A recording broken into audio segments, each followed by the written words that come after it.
네, 오늘 발표자는 우리나라 IoT 플랫폼의 선두주자 이렇게 얘기를 하는 IoT 관련된 쪽으로 매직에코 최재기 대표님이 발표를 해주시도록 하겠습니다. 30분 정도 발표해 주시겠습니다. 네, 안녕하세요. 최재규입니다. 오늘 자리 이렇게 제가 준비를 좀 HCI 쪽에 뭘 해야 될까 고민을 하다가 여기 너무 대단한 분들이 많이 계신다는 얘기를 듣고서 그냥 제가 경험했던 얘기를 그냥 솔직히 얘기해도 토론을 하면서 제가 좀 많은 거 얻었으면 좋을 것 같아서 내용을 좀 바꿔봤습니다. 이제 제 경험을 소재로 해가지고 좀 이야기를 풀어가고자 합니다. 저 같은 경우는 이제 삼성 SDS를 다녔는데 실제는 삼성전자에서 이제 크게 4가지 업무를 수행을 했었고요. 가장 먼저 이제 수행했던 업무가 APEC, OPEC이라는 디지털 프로젝트를 했었습니다.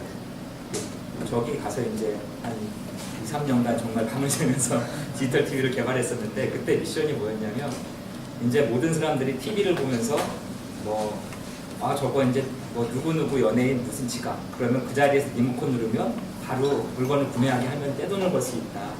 그러니까 너희가 이날까지 만들어야 된다. 이렇게 미션을 주셔서 정말 열심히 만들었었거든요. 그리고 나서 지금 10년이 넘게 지났는데 그게 안 된 것 같아요. 지금까지 얘기했던 TV의 경쟁력은 여전히 기능이 아니라 여전히 화질, 그다음에 크기, 가격. 그다음에 요즘에 보면 저희 집도 그런데 셋탑박스 정말 조그만 거 하나 쓰거든요. SK 브로드밴드 셋탑박스. 그 셋탑박스 하나만 있으면 제가 옛날에 10수년 전에 뒤에 거의 엄청난 PC를 넣어가지고 거기다 프로그램을 짰었는데 그게 다 무의미하더라고요. 그래서 정말 그런 걸 좀 많이 느꼈었고요. 이번 이제 하다가 이제 다른 걸 또 시켜가지고 반도체 쪽으로 이렇게 가서 그 당시에 SCM이라고 하는 걸 만들고 있었습니다. 삼성 반도체에서. 경쟁 모델은 샌디스크에 메가심이라고 하는 칩이 있었거든요. 그게 뭐였냐면 신용카드에 들어가는 또는 USB에 들어가는 칩인데 암호 보안 솔루션을 탑재해서 암호를 강화시켜라. USB 많이 쓰니까 무조건 USB 안에 보안 솔루션을 탑재하면 떼돈을 벌 수 있다. 그래서 SCM을 개발을 시작했는데 이거를 갖다가 삼성그룹 사내 보안 시스템에 연결시켜라라는 미션을 주시더라고요. 그래서 이 미션을 하는데 이제 여기다가 신용카드에 들어가는 저 칩 있잖아요. 저게 386 정도 속도가 나오는 SCM을 개발해놓고 여기에다가 단넷 VM을 올리고 거기다 보안 솔루션을 탑재시켜라. 또 연결해서라는 그런 미션을 주셨어요.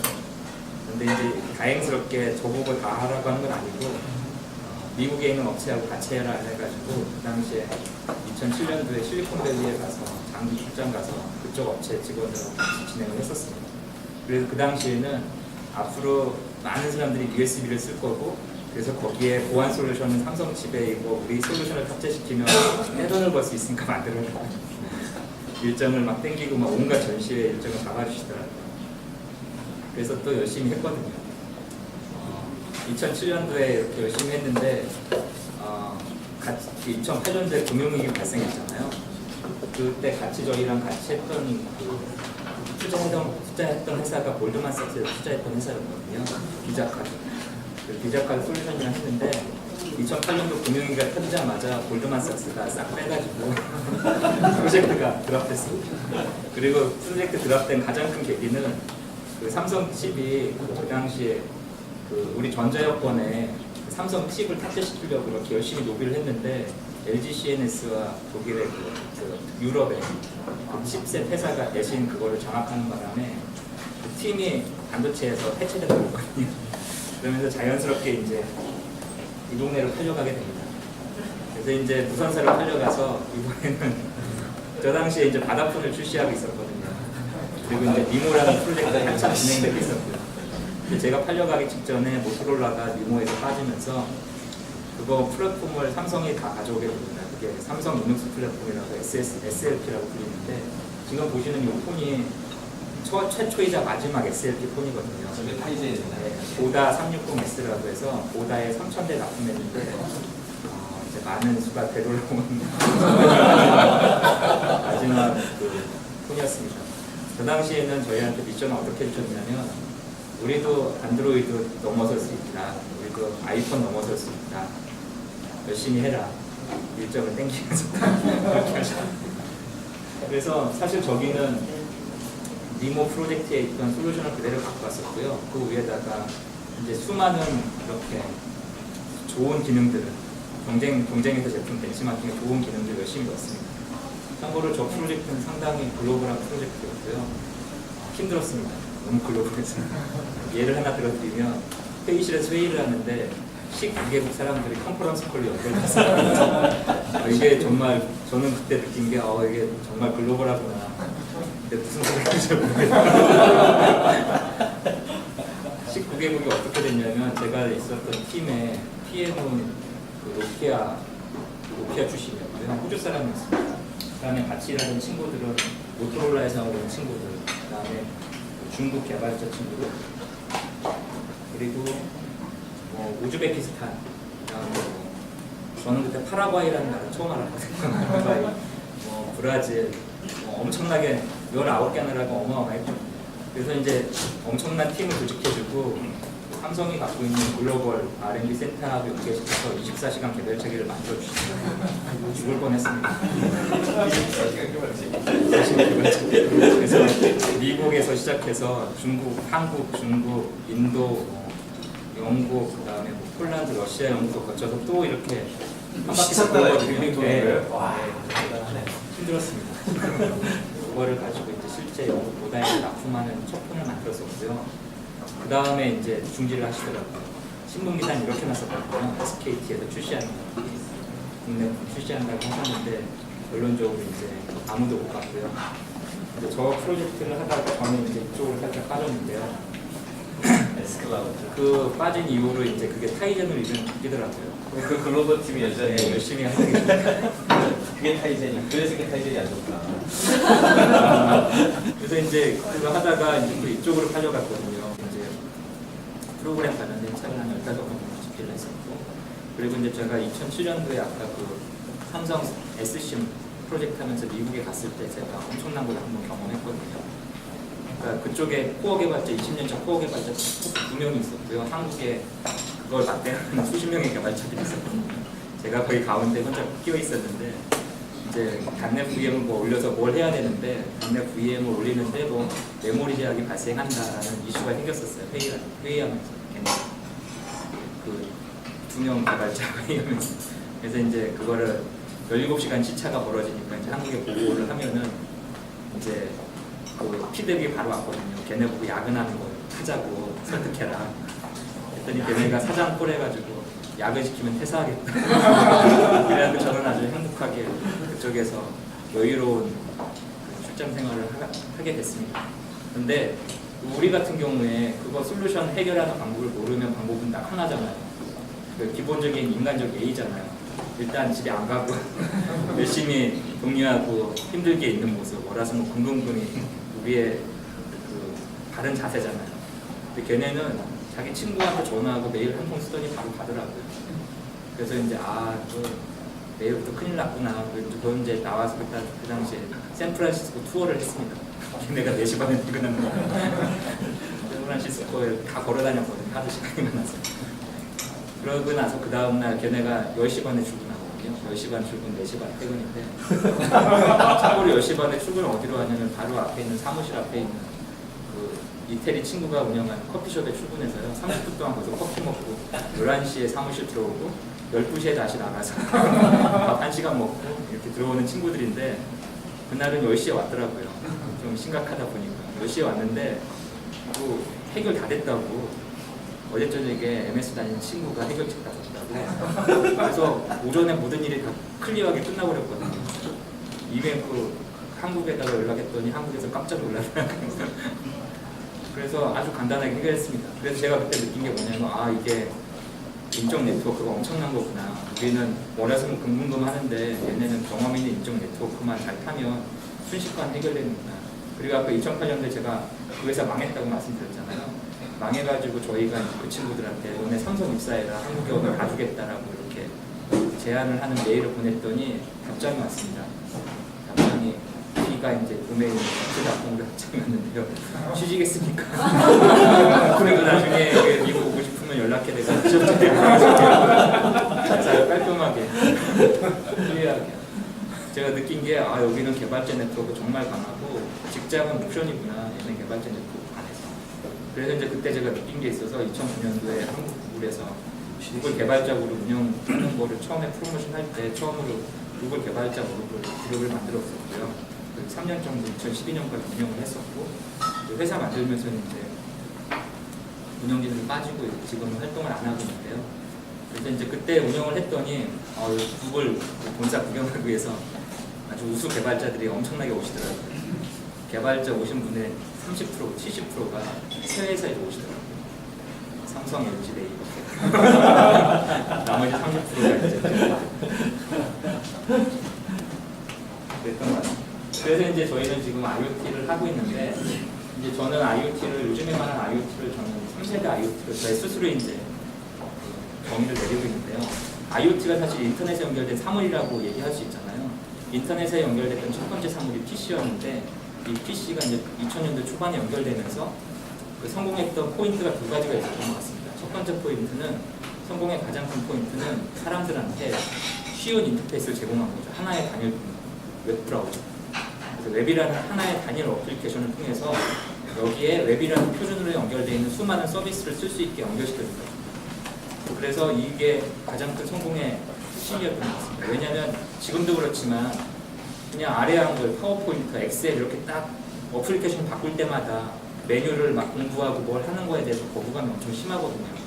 근데 이게 비슷한 기능이 웹브라우저 안으로 싹 들어가면 사람들이 스스로 배우는 경향이 상당히 강해지거든요.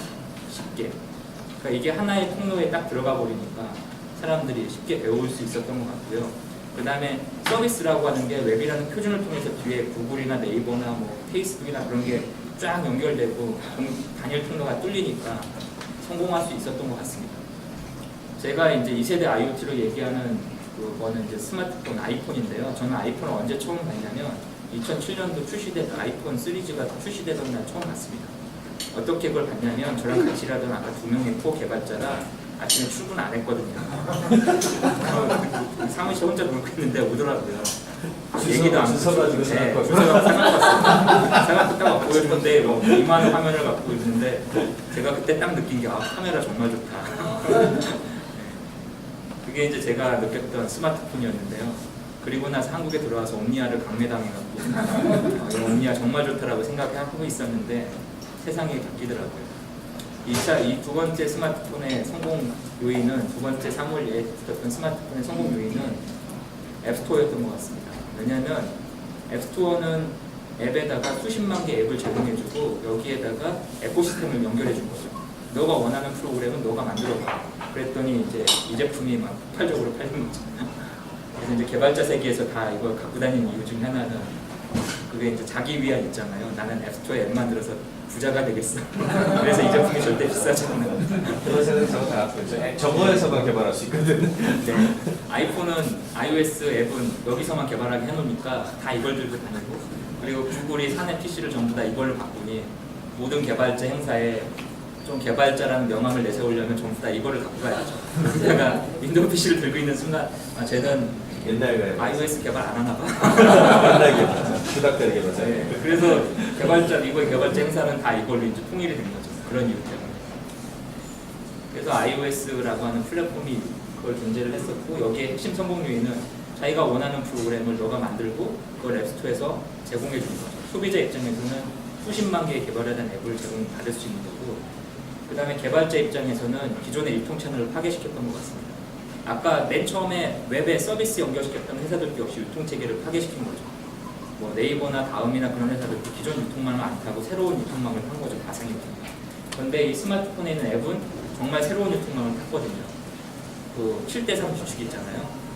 유통마진이 30%밖에 안 되는 엄청난 이점을 갖게 된 거죠. 기존의 유통마진이 뭐 40~50% 넘었는데 그 다음에 엄청 복잡했는데 그리고 내가 미국에 수출하려면 인증받고 케이스 만들고 나는 소프트웨어에 집중하고 싶은데 온갖 잡일에 집중하게 됐는데 애플님이 이걸 다 해결해 준 거죠. 그리고 제품을 미국이나 유럽이나 아무 데나 수출하게 해준 거죠. 그래서 이제 2세대 IoT 시대가 열리고 세상이 크게 한번 바뀌었던 것 같습니다.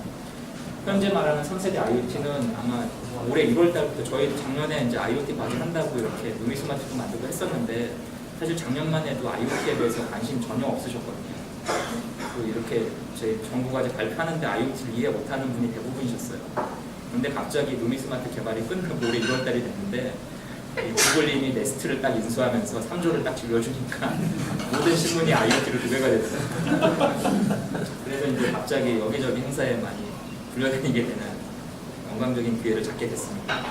그래서 이제 저희는 3세대 IoT, 이 IoT 컨셉은 사실 저희는 2012년 말부터 고민을 했었고요. 3세대 IoT는 그럼 무엇일까? 기존의 PC하고 스마트폰이 붙어도 성공을 했었는데 앞으로 IoT 시대가 열리면 뭐가 성공 포인트일까라는 고민을 했습니다.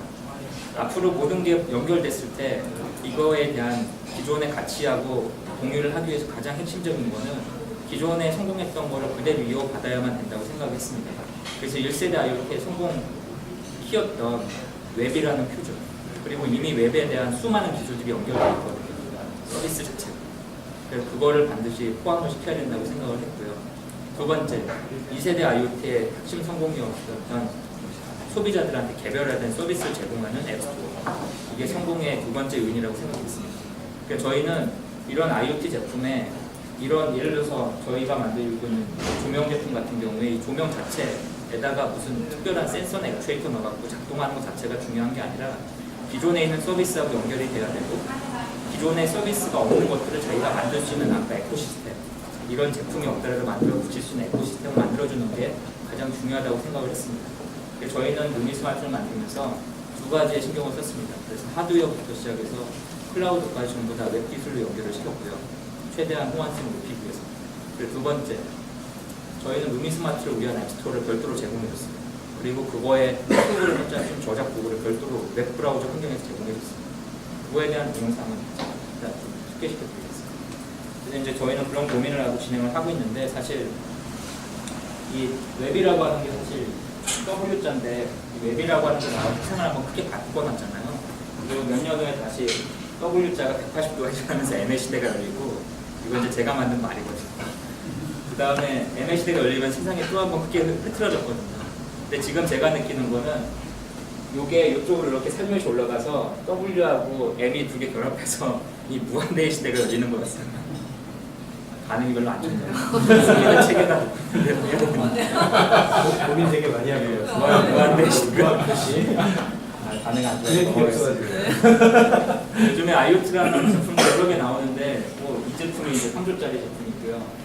이 제품이 이제 저희 루미스마트 만들게 된 가장 큰 원인 제공한 건데 필립스에서 만든 큐라는 제품입니다. 그 다음에 이거는 저희 작년에 스마트 스위치도 만들었는데 이거 위모에서 만든 벨킨이라는 전기 스위치입니다. 저희는 나름대로 고민 엄청 많이 했었거든요. 이거 기능이 뭘까라고 분석해봤는데 기능이 딱 하나더라고요. 사진 색깔을 바꿔줄 수 있는 기능. 이게 킬러 아이템이더라고요. 그걸 언제 쓸 수 있는지를 봤더니 이런 파티할 때 친구들 불러놓고 사진 찍어서 이렇게 딱 포인트 찍어서 그 색깔을 바꿔주면 와, 그게 이제 그걸 구매하는 가장 큰 이유였던 것 같습니다. 그리고 이제 제가 이걸 보면서 느꼈던 게 저게 새로운 유통체계를 만드는구나. 저 제품은 우리가 알던 그 LED 전구는 유통채널이 쇼핑몰 아니면 오프라인 마켓이었는데 쟤는 아예 대놓고 애플 앱스토어 오프라인 마켓에서 판매했거든요. 기존의 애플 앱스토어 오프라인 마켓에서 판매했던 거는 대부분이 케이스, 그 다음에 스피커, 이어폰, 터무니없는 가격에 그런 것들을 판매했죠. 거기서 구매하는 사람들 이제 대부분 이제 실용적인 것보다는 이제 나는 애플파야라는 이런 자신감과 나는 돈이 있어 이런 데다가 살며시 이걸 갖다 얹어놓더라고요. 기능은 딱 하나 붙여가지고. 근데 저게 팔리기 시작하는 걸 보고 이제 세상이 바뀌는구나. 얘도 옆에다 딱 살며시 갖다 놓고 또 팔더라고요. 그래서 그런 거에 대한 시장의 변화를 봤고 그래서 이제 저런 것들을 분석을 해봤는데 사실 얘도 좀 스마트 스위치라고 전기 아끼는 컨셉이 좀 있긴 한데 와이파이가 탑재돼서 전기를 더 많이 쓰는 문제가 생겼는데 그리고 이제 기존에 이런 제품들이 인버터 기능이 있어서 전기만 끄면 켜지지가 않거든요. 회로가 나가서 사실 할 수 있는 게 거의 없죠. 그런데도 99불이라는 가격에 판매를 하고 판매가 되더라고요. 그리고 이제 저희가 나름대로 분석을 해봤더니 얘가 이걸 굳이 만든 이유는 유럽 쪽에 전기값이 비싸서 스마트 스위치 시장이 있더라고요.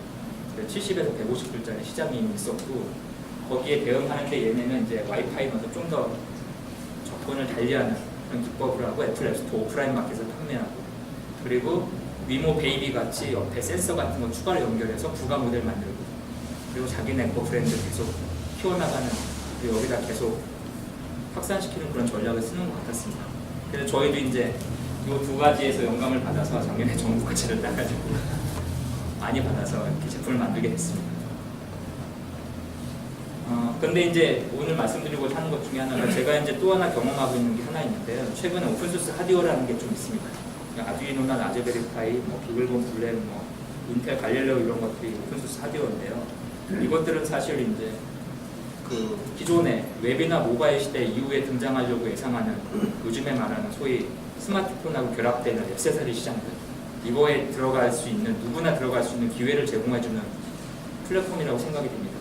아두이노 같은 경우에 그냥 공개되어 있는 보드, 공개되어 있는 소프트웨어 가지고 인터넷에 내가 원하는 시나리오 찾아서 프로토타입을 순식간에 만들어내는 그런 제품이죠.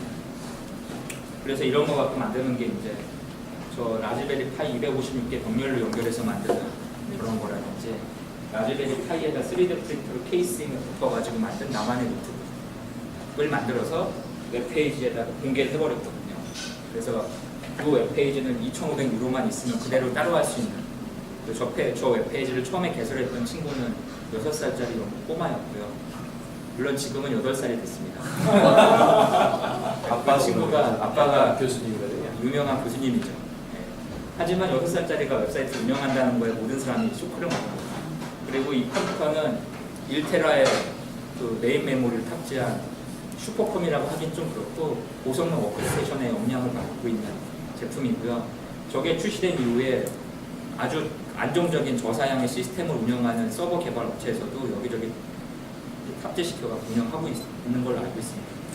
기존의 서버는 사실 비싼 기계를 갖다가 운영하는 거였잖아요. 그래서 부속품 하나 갈면 엄청난 돈이 들어가잖아요. 근데 얘는 고장나면 아주 심플하거든요. 네거 블록을 뺀 다음에 보드를 빼요. 버려요. 새로 사요. 35불. 다시 껴요. 끝.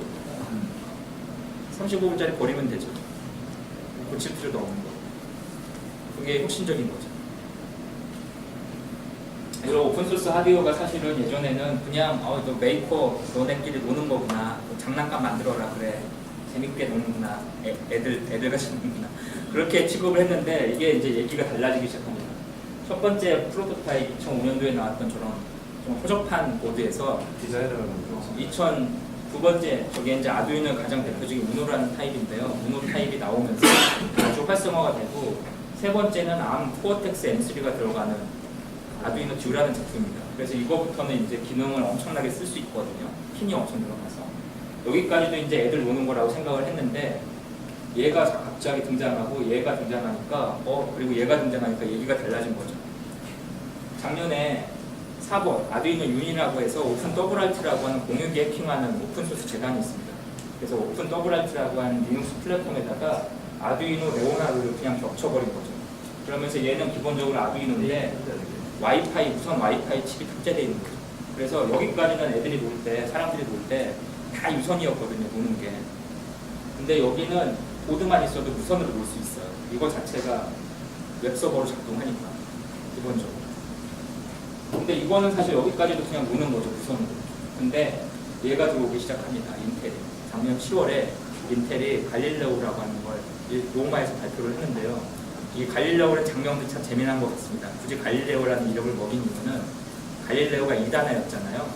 지구 안 돈다고 나오다가 안 돈다고 했다가 나오면서 그래도 돈다고 그 2단하였고 그 다음에 인텔이 출신이었고 거기에 가서 갈릴레오를 발표를 했는데 얘는 X86 코어를 탑재시켜 놓고 아두이노 호환되게 만든 거죠. 그래서 여기에 들어가는 퍼크 CPU라고 하는 게 있는데 걔가 이제 쟤네 인텔의 웨어러블의 핵심 전략 중에 하나를 지금 만든 칩입니다. 그래서 인텔 회장님이 아주 멋있게 거기서 우리는 그 인텔 에디슨 칩셋을 활용해서 갈릴레오 보드를 만들어서 메이커들이 이렇게 아두이노로 하고 만든 어떤 프로토타입이 나오면 그게 진짜 웨어러블을 갈 때 우리 칩을 써서 뭐 성공 모델을 쉽게 만들어주겠어요. 막 이렇게 발표를 하시고 멋있게 이제 하셨는데요. 저희 했는데 안 되는 게 엄청 많아요. 기존 아두이노 코드의 80%가 호환이 안 돼요. 그래서 저거를 압축해가지고 조그만 SD 카드 사이즈로 만든 게 그게 네, 조금 이따 제가 보여드릴게요. 그래서 이거 했는데 그 욕을 하도 많이 먹어서 지금 6월달에 리비전 2가 나올 걸로 예상이 안 되는 게 거의 다야. 저도 처음에는 엄청나게 될 줄 알았는데 안 되더라고요. 이거 작년 8월부터 공지 떴는데요. 아두이노 트랩입니다. 얘는 비글본 블랙의 1기가짜리 CPU 도하기 아두이노거든요. 작년 8월부터 커밍순 떴는데 지금도 커밍순입니다. 그리고 지난 3주 전에 저희 보드 받았거든요. 50대만 파는 전 세계 50대. 베타 보드 50대, 전 세계 50대만 파는 걸 저희 받아서 분석했는데 가격대는 어떻게 되죠? 가격대는 아직 미정입니다. 근데 가격대는 아마 요 근처에 맞출 것 같습니다. 근데 분석을 했는데 제가 엄청난 컨셉을 갖고 있거든요. 이 무슨 컨셉을 갖고 있냐면 얘 같은 경우는 개발 툴 환경을 PC에다가 이렇게 하게 돼 있는데 얘는 이 비글본 블랙에 있던 노드.js 웹 개발 환경에다가 스케치를 그냥 합쳐버렸어요. 그래서 개발 자체를 이것만 있으면 여기 개발을 다 할 수 있어요. 이 안에 다 탑재시켜버려가지고. 그래서 저는 그 보드를 주문하고 이제 엄청난 솔루션을 보게 될 거야. 그때 했거든요. 보드에 전기를 딱 넣는데 되더라고요. 엄청 느리게. 파일에서 하나 실행하는데 한 3분 걸리더라고요. 그리고 샘플 바꿨더니 검은 화면 나오더라고요. 그래서 지금 열심히 베타 테스터가 50명이 열심히 이렇게 저도 막 일종의 XX 같은 용어를 써보면서 했는데 올 12월 달에 출시를 진행할 걸로 예상이 되지만 이제 컨셉이 완전히 바뀌는 거죠. 얘는 이런 오픈소스 커뮤니티를 끌고 가겠다는 전략을 바꾼 거거든요. 그래서 이런 여러 가지가 나오고 메이커들, 특히 메이커 페어 같은 행사들은 올해는 60만 명이 참석했다고 하더라고요. 2014년도. 그래서 막 기하급수적으로 쫙 늘어나고 있거든요. 올해는 그 5월 17일 날 로스앤젤레스에 샌프란시스코에서 했는데요. 올해 참석 인원이 61만 명이라고 하더라고요. 뭐 명수가 엄청나게 늘어났고요. 이런 것들이 새로운 생태계를 만드는 것 같습니다. 저희는 이제 고민을 하잖아요. 뭐 IoT 제품 뭐를 만들어야 될까 막 하면서 전문가들 고민하잖아요. 근데 새로운 애들은 어떻게 하냐면 그냥 만드는 거죠. 자기가 그냥 필요한 거 자기가 직접 만들어보는 거죠. 왜냐하면 저 도구가 생겼거든요. 초등학교 6학년이 워크스테이션을 만드는 도구가 생겼고요. 웬만한 건 커뮤니티에서 다 알려줘요. 그 다음에 소셜 펀딩 사이트에 가서 프로토타입만 올리고 나 이거 만들 건데 너네 살래라고 물어보면 사는 애들이 생겼거든요. 작년 12월 기준으로 킥스타트는 이미 내부에서 1조 원이 거래됐고요. 그리고 거기서 좀 끌어당기는 거죠. 그래서 하는 거죠. 시장도 생겼어요. 시장도 이 메이커들이 생각하는 시장은 우리가 생각하는 기업이 생각하는 시장하고 좀 다른 것 같습니다. 그 얘기도 잠시 후에 할 건데요. 그래서 IoT는 사실 사람, 사물, 서비스가 연계되는 건데 여기에 이제 이런 변화가 좀 있었던 것 같습니다. 아두이노 이렇게 사람들이 보는 이런 것만 봤는데 이게 이제 인텔은 이거를 자기네 비즈니스 전략으로 본 거죠. 웨어러블 시장에 칩셋은 우리가 장악하겠다. 메이커들이 만드는 걸 통해서. 이게 에디슨 칩셋입니다. 그래서 에디슨 칩셋은 안에 칩이 3개가 들어있는데요. 펜티엄 32비트 칩 코어에 그 700메가짜리 CPU 클럭을 갖고 있는 그 펜티엄 코어를 탑재시켰고요. 굳이 얘네가 펜티엄 코어를 탑재시킨 이유는 하나거든요. 웨어러블이나 IoT 핵심은 저전력과 안정성. 펜티엄 코어는 지금 인공위성이 20년 동안 돌고 있는 인공위성에서 안정적으로 작동해서 증명된 코어거든요. 코어 자체가. 그리고 저전력.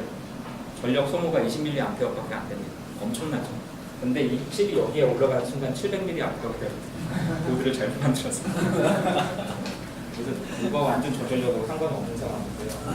그리고 여기에는 인텔이 쓰고 있는 와이파이하고 블루투스 4.0 칩셋이 통합되어 있습니다.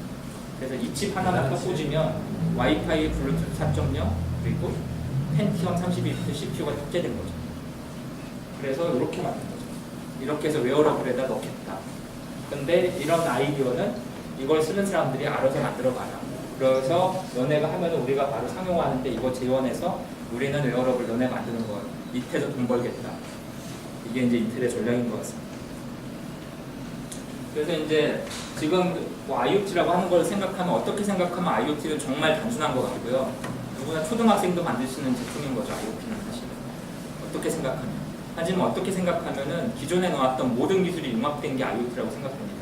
아까 이제 제 경력을 좀 말씀을 드렸는데 저는 사실 그 삽질을 정말 많이 했거든요. 그 삼성에서 했던 거를 말씀을 드리면 아까 TV 만들었던 거 인베디드 리눅스 했었거든요. 정말 힘들었습니다. 인베디드 리눅스. 그 당시에 100만 코드만 작성했었거든요. 100만 라인 정도. 그 다음에 스마트폰 만들면서 그 SDK 미션이 그거였어요. 저희 보고 안드로이드 2라고 똑같이 만들었어요. 그거. 그 다음에 아까 말씀드린 반도체 칩 만들면서 펌웨어하고 디바이스 쪽 경험했었고요. 그 다음에 클라우드 하면서 한쪽 경험을 했습니다. 어떻게 하다 보니까 이제 저는 저거에 대한 거를 다 경험을 했거든요. 깊이 있게는 못했지만 경험은 했고, 그래서 제가 말하는 IoT는 저건 진짜 힘든 건데 밤을 엄청나게 새요. 근데 어떤 분들은 이 IoT를 정말 쉽게 얘기하시는 분들이 계시더라고요. 그래서 저는 이게 엄청난 거라고 생각을 하거든요. 기술적으로. 왜냐하면 그냥 단순하게 센싱 정보 표시해가지고 어떻게 서비스 뭐 알람 하는 거 쉽죠. 하지만 한 번만 제대로 되고 100번 했는데 뭐 100번 했는데 예를 들어서 80번만 제대로 20번이 안 된다. 그거는 안 되는 거죠. 마찬가지로 TV 저 만들 때 TV 켰는데 테스트 엄청나게 하거든요. 껐다 켰다 테스트. 1000번에서 한 번 꺼지면 밤새는 거예요. 10,000번에서 한 번 꺼져도 밤새죠. 뭐 하면 또 밤새요. 저희가 제가 삼성에서 배웠던 거는 양산 기준에 의하면 이게 실제 시장의 제품을 판매하는 데 의미가 있으려면 엄청나게 안정성을 제공해 줘야 되거든요. 기능이 중요한 게 아니라. 그래서 IoT라는 제품이 기존에 우리가 썼던 이런 엄청난 제품들하고 레벨을 맞춘다면 엄청난 안정화가 필요하고, 이런 안정화에는 엄청난 기술과 노하우가 필요하거든요. 기능 구현이 중요한 게 아니라. 근데 최근에 말하는 IoT는 대부분 기능 위주로만 얘기를 하는 것 같습니다. 서비스나 대용량 서비스나 뭐 보안이나 이런 거 처리하는 거는 사실은 기존에 나왔던 모든 기술을 다 아우르는 엄청난 거라고 생각이 되고요. 그래서 이거는 전문가들이 당연히 할 영역이라고 생각되고, 그렇다면 우리가 요즘에 말하는 그럼 IoT 서비스 중에 뭘 해야 되는지, 이런 것들은 우리가 하는 게 아니라 제조나 서비스 했던 분들이 이거 전문가들하고 합해서 고민해서 만드는 거라고 생각이 됩니다. 그래서 이제 기존의 다양한 제조업체들이 갖고 있던 제품들, 그리고 이거에 그 다양한 서비스를 응용할 수 있는 사람들, 이런 사람들이 모여서 이렇게 하는 거고, 그 다음에 이제 이거는 이제 제가 이렇게 표 한번 만들어 봤는데 10년마다 한 번씩 크게 흔들리더라고요. 그래서 이제 여기에 이제 뭔가 새로운 회사들이 등장할 타이밍이 온 것 같거든요. 우리는 이제 저도 이제 이렇게 얘기를 하다 보면 물어보시는 분들이 가끔 계시더라고요. 어떤 회사가 IoT 시장을 장악할 것이냐. 그럼 저는 조용히 이 표를 보여드리거든요. 이 표를 그냥 보여드리고, 우리가 모르는 회사가 여기 보시면 이런 회사 막 갑자기 등장했잖아요. 없어졌잖아요. 뭐 갑자기 툭 튀어나왔잖아요. 만약에 이 시대에 있던 사람들이 클라우드 시대를 말했다면 그러면 이 시대 이 기준으로 생각했겠죠. 하지만 이 시대는 새로운 사람들이 많은 거죠. 기존에 없던 회사들. 마찬가지로 오기 전에 막 스마트폰 얘기 엄청 많이 했었거든요. 근데 결론은 얘네가 맞는 거죠. 지금 우리 IoT 엄청나게 얘기하잖아요. 어떤 회사가 리딩할 건지. 제 생각은 여기 없는 회사가 리딩할 확률이 높지 않을까라는 생각을 하고 있습니다. 그래서 뭐 이런 다양한 제품들이 막 출시되고 있는데 뭐 이슈가 많이 되잖아요. 그리고 이제 사람들이 상상력을 자극하잖아요. 이거 손으로 하면 돼? 막 그런 식으로. 안 되죠. 그 다음에 이런 거 막. 이런 제품이 사실은 재밌잖아요. 칫솔인데 뭐 스마트폰을 해서 칫솔질 체크하는 거. 근데 저거 가격이 지금 100불에 판매되고 있잖아요. 소비자한테 100불 줄 테니까 살래라고 하면 안 사죠. 그러면 이제 우리 거꾸로 생각할 때 기존 기업 입장에서 저런 제품을 기획하면은 그 사람은 해고될 확률이 매우 높아지죠. 근데 지금은 저런 거를 누구나 만들어보고 시장에 물어보고 팔리네? 라고 하는 걸 할 수 있는 시대가 된 것 같습니다. 말도 안 되는 건데 이거 말고 작년에 이슈가 됐던 것 중에 하나 포크였었잖아요. 저런 것도 갖고 나와? CES 미친 거 아니야? 근데 미친 게 아니죠. 그거 필바도 갖고 뭐 양말에 넣어가지고 뭐 해보자. 250불 가격을 했었는데 안 팔려서 망했다고 하더라고요. 일단 이거 정말 쇼킹한 제품인데요. 그 아시는 분도 계실 것 같은데요. 그 계란, 냉장고에 계란이 있는지를 마트 가서 알고 싶어서 만들었다고 하더라고요. 70불에 판매되는데 우리 집 세상 초월의 제품들이다. 우리가 지금 말하는 IoT, 특히 스마트워치가 지금 당장 말하는 IoT잖아요. 우리가 항상 키워드 중 하나다. 그래서 막그 스마트워치 가격 저렇게 만들고 뭐 앱스토어에 앱, 응용 앱이 수백 가지가 있고 뭣도 되고 뭣도 되고 뭣도 되고. 근데 제 생각에 현재 가장 핵심은 이런 것 같습니다. 뭣도 되고 그게 아니라 이 노모 같은 경우에 허리에 차는 벨트잖아요. 쟤는 딱 키포인트가 있거든요. 교통사고 나서 척수 다친 사람들한테 저걸 채웠더니 완치율이 급격히 올라간다고 합니다. 전체 치료비가 급격히 절감되는 거죠. 소비자한테 엄청난 이점을 주는 거죠. 똑같이 149불짜리 돈을 지불했는데 쟤는 그거보다 훨씬 더 많은 편익을 주는 거고, 얘 같은 경우에는 159불에 앱스토어에서 앱 이렇게 제공하지만 얘는 한번 눌러보면 이제 중고나라의 우리 이제 살짝 가는 거죠. 저도 이제 그런 거 많이 사봤는데요. 그 나이키 퓨어밴드 같은 거 있잖아요. 싸게 구입하는 방법을 알려드리면 중고나라 가시면 싸게 구매하실 수 있습니다. 그러니까 요즘에 말하는 IoT 제품들이 사실은 그냥 호기심 자극, 시장을 두드려보는 제품들이죠. 실생활에 필요 없는 IT 제품들. 그래서 어떤 제품이 될지는 아무도 모르기 때문에 아이디어를 가진 사람이 직접 만들어보고 이런 소셜 포팅이나 터키닷컴 같은 데다가 올려보고 실제 시장에서 검증받아서 제품화되는 거죠. 이런 그 기존 마인드에서 이런 제품 만들자고 기획했으면 해고될 이런 제품들이 시장에 출시되는 거죠. 왜냐하면 이거 출시하는데 예전하고 다른 프로세스를 탈 수 있으니까. 그리고 실패하더라도 리스크 부담을 별로 지지 않을 수 있습니다.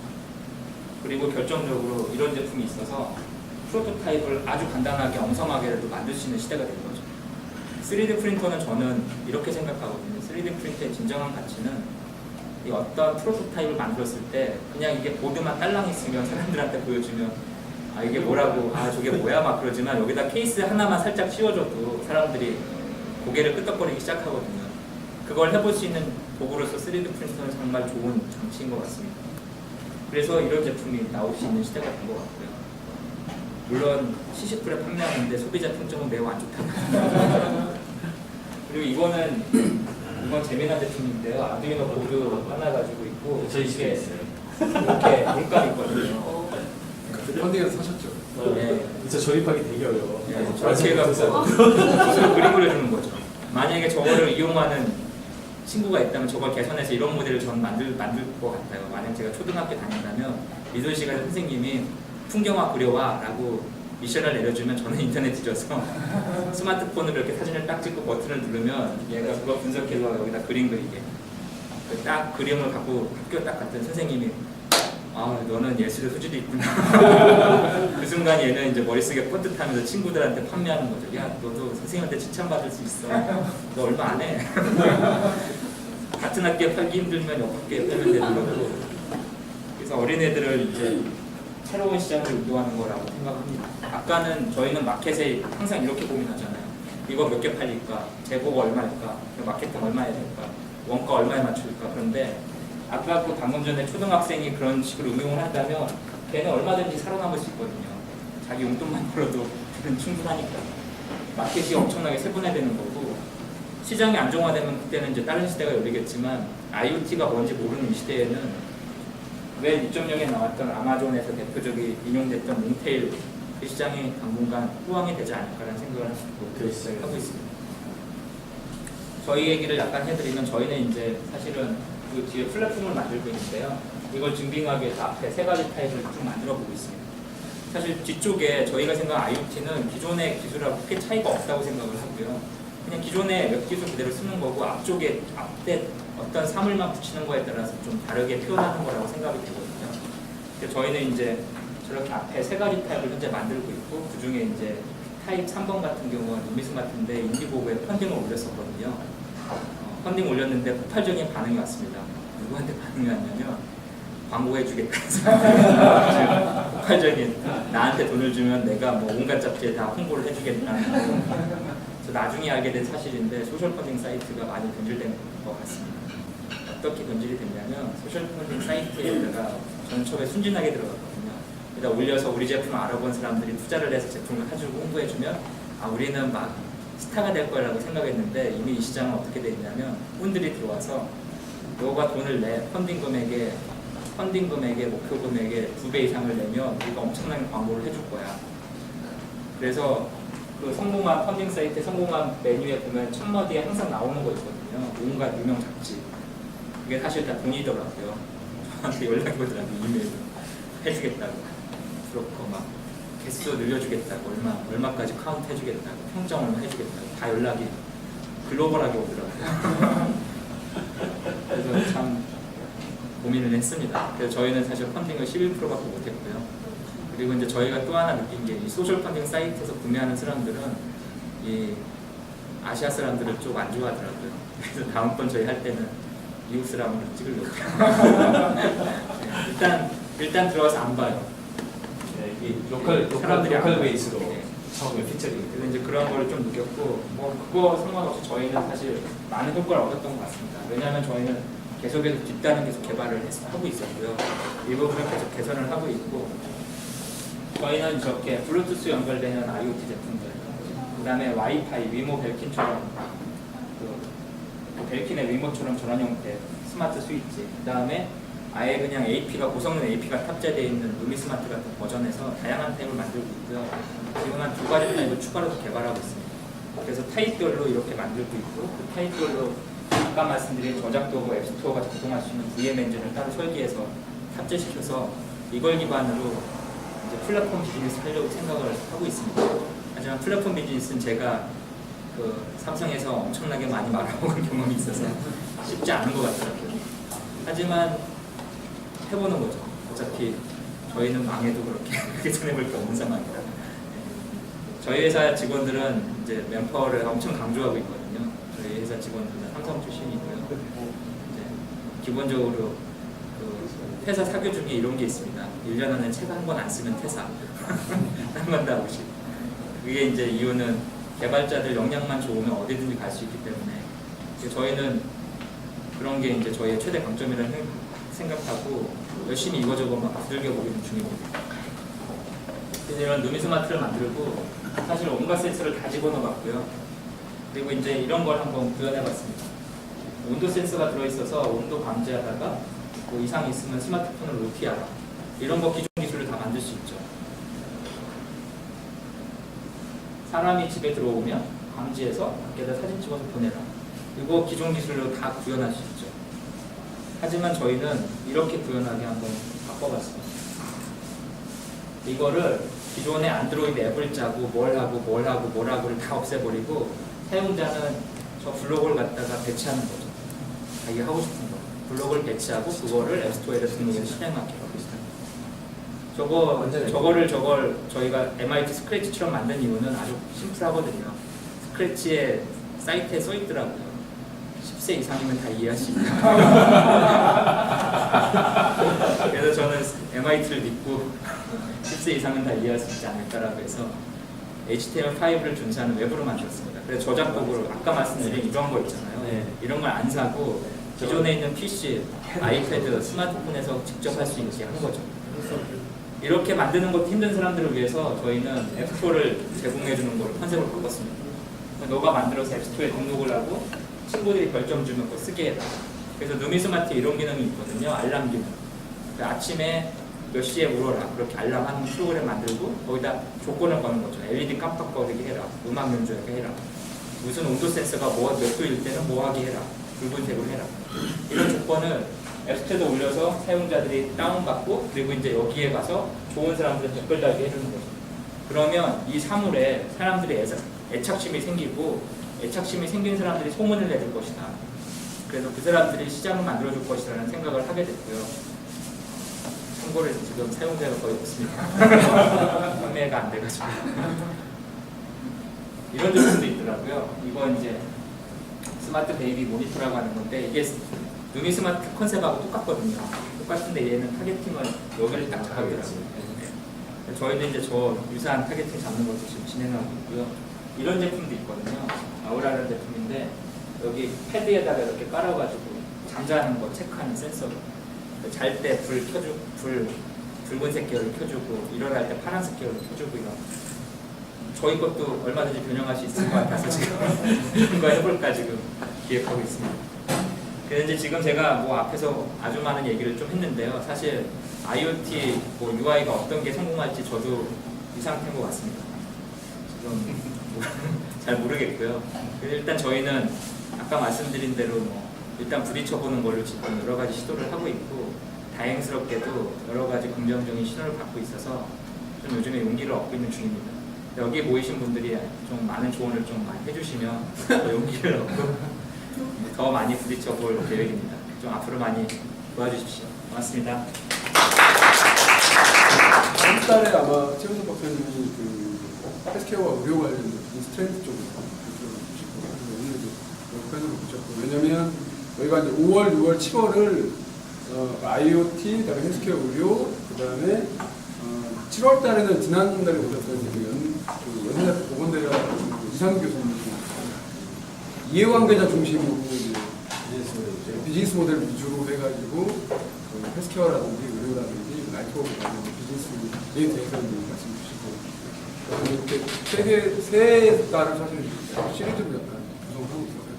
뭐 그렇게 생각을 하고 있고 그다음에 그 뒤에 아마 이제 조금 더 8월이나 9월부터 조금 더 이제 다른 좀 이렇게 연결되는 주제로 갈 텐데 시각화라든지 다른 주제로 갈 텐데 그때 그래서 이제 성균관대에 이종동 교수님 해놓고 그다음에 이제 이 5, 6, 7, 3개월에 사실은 메인 또 키워드 중에 하나가 비즈니스 쪽 관련된 거고 그래서 원래는 이제 비즈니스 관련해서 사실 일찍 좀 섭외가 됐으면 5월 달에 사실 이제 한번 발표를 좀 청하고 싶었는데 그러니까 저희가 섭외하는 게 좀 약간 좀 늦어서 네.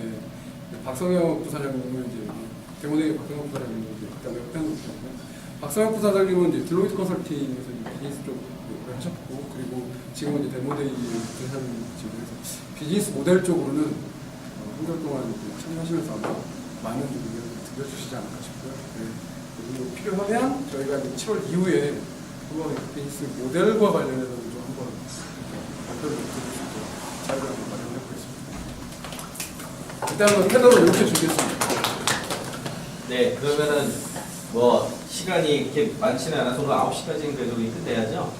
그래야 네, 5분, 10분 정도씩 각자 의견을 자유롭게 해주시면 되는데 뭐 굳이 직접 안 하고 먼저 하셔도 되는데 신학생 교수님 저한테 10분만 시간을 그럴까요? 이쪽에서 드셔야 될까요? 네. 안녕하세요. 저는 성균관대학교 휴먼 ICT 융합학과의 이종서입니다.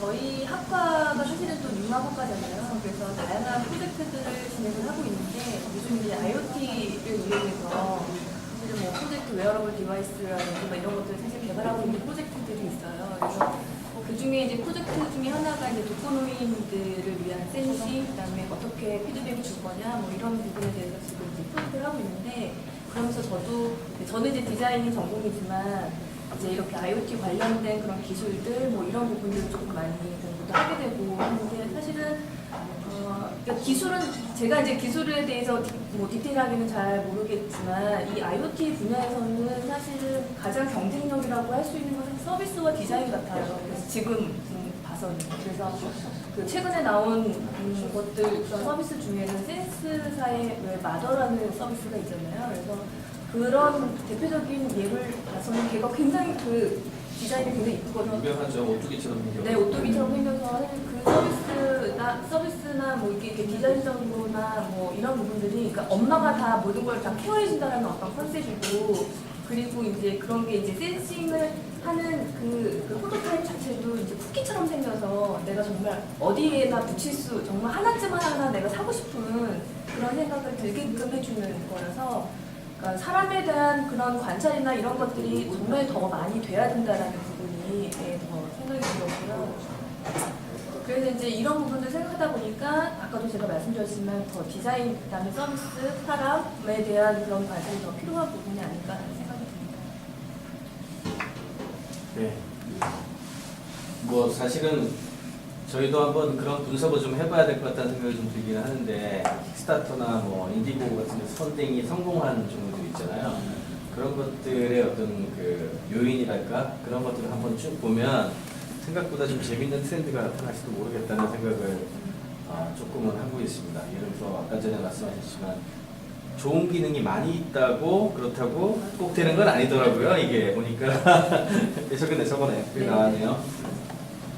사실 아까 그 2세대 IoT로 스마트폰 같은 경우 사실 스마트폰이 나오면서 뭐 대중적이진 않지만 그래도 어쨌든 부분 유료화든 뭐 유료화든 앱을 구매하고 서비스를 구매하는 이런 사실 움직임이 좀 늘어났잖아요.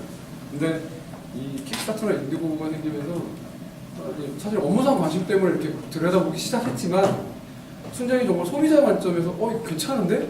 해서 사실은 소위 질은 그게 이제 점점 그렇죠. 네, 저는 그런 너무 것들이 많이 점점 사실 들어가지고. 그러니까 단순히 그냥 이건 제 분야니까 업무상 이거 한번 해봐야지 이렇게 물론 한 것도 있는데 그게 아니라 왜 마치 이게 찾으려는 단어 찾고 사전에서 빠져나오는 게 아니라 거기서 놀다가 이거 쓸만하겠는데 괜찮겠는데 그래서 사실은 그렇게 구매한 것도 있고 또 그렇게 구매해서 실제로 유저로서 쓰고 있는 것도 사실 있긴 해요.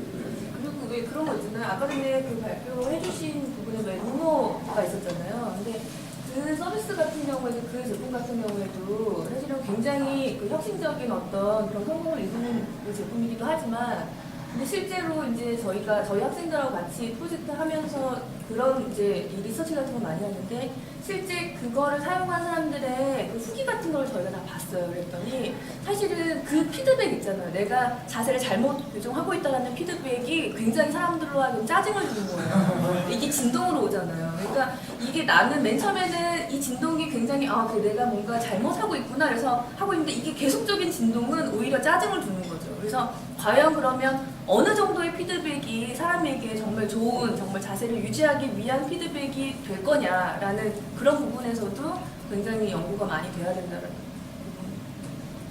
부분. 네. 뭐 역시 디자인 쪽에서 UX 쪽 관점에서 얘기를 굉장히 잘 해주신 것 같습니다. 다음은 박수영 부사장님. 저는 제가 작년에 했던 프로젝트 중에 하나가 테마파크 에버랜드 들어가서 맞아요. 그 서비스 디자인 잘 됐죠. 하는 마스터 플레인 작업을 해서 우리 이번에 이제 론치가 됐고요. 거기 갤럭시 기어피트 가지고 기어피트 가지고 컨셉을 잡진 않았는데 아. 스마트폰을 가지고 잡았는데 기어피트가 더 들어온 것 뿐이고요. 아. 네, 그 나머지 한 거는 거의 다 설계가 다 들어왔습니다. 그 엔터테인먼트 분야를 그걸 하면서 굉장히 많이 했는데 지금 저 같은 경우 관심 있는 분야가 컨섬셔블 디바이스 쪽이고요. 그러니까 말씀드린 컨텐츠 컨섬셔블 디바이스가 아니라 쓰고 버리는 디바이스인데 IoT가 붙는 이런 게 굉장히 그 메리트가 있고 실제로도 시장을 만들어낼 수 있다라고 생각했던 부분이 여러 가지 있습니다. 대표적인 게 이제 그 분석하다가 나왔던 것 중에 하나가 LA의 그 디즈니랜드에 가시면 그 글래어쇼라는 게 그 디즈니랜드에서만 하거든요. 근데 그게 뭐냐면 미키마우스 모자입니다. 모자인데 그게 한 가격이 25,000원 정도 되는데 재밌는 건 뭐냐면 그 모자를 사면 공연의 일부가 됩니다. 전등인데 중앙 컨트롤로 다 통제를 해서 쇼 자체가 다 참여할 수 있게끔 만들어 놓은 거거든요.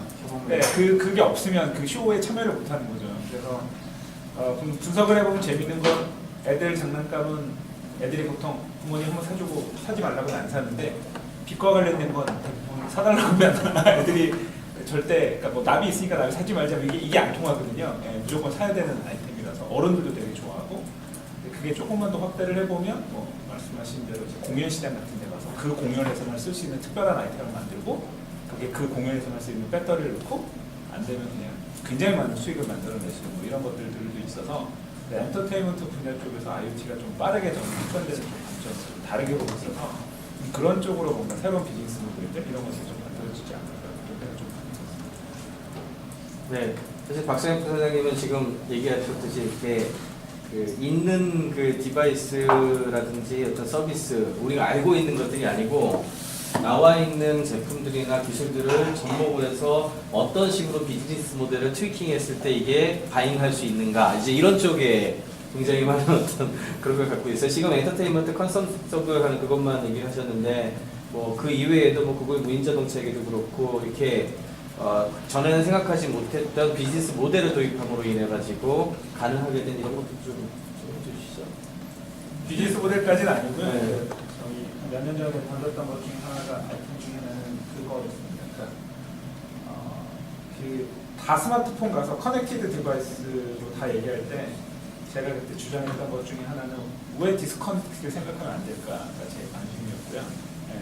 그러면 무슨 얘기냐면 전 세계 모든 나라의 통신망이 지금 저희는 뭐 4G, 5G 가고 있지만 2.5G도 안 되는 국가가 수두룩 빽빽인데 그런 나라에서 드롭박스가 먹히지 않는다는 거죠. 그러니까 그런 시장에 조도 못 쓰거든요. 그러면 이 사람들은 백업을 어떻게 해야 되느냐. 그러니까 무슨 얘기냐면 폰을 잊어버렸을 때 가장 중요한 게 폰을 잊어버린 것 정도가 큰 재산이기 때문에 얘는 주소록이 더 중요한데 선진국은 말씀하신 대로 아까 알려신저나 이런 거로 다 백업을 받으면 되는데 그럼 후진국에서 트래픽이 있는데 후진국에서는 이거를 데이터망을 해주면서 어떻게 백업을 할 거냐 그거에 대해서 이제 제가 이슈 제기를 했고 그래서 제가 낸 아이디어는 뭐냐면 그러면 전원부에다 USB를 넣자.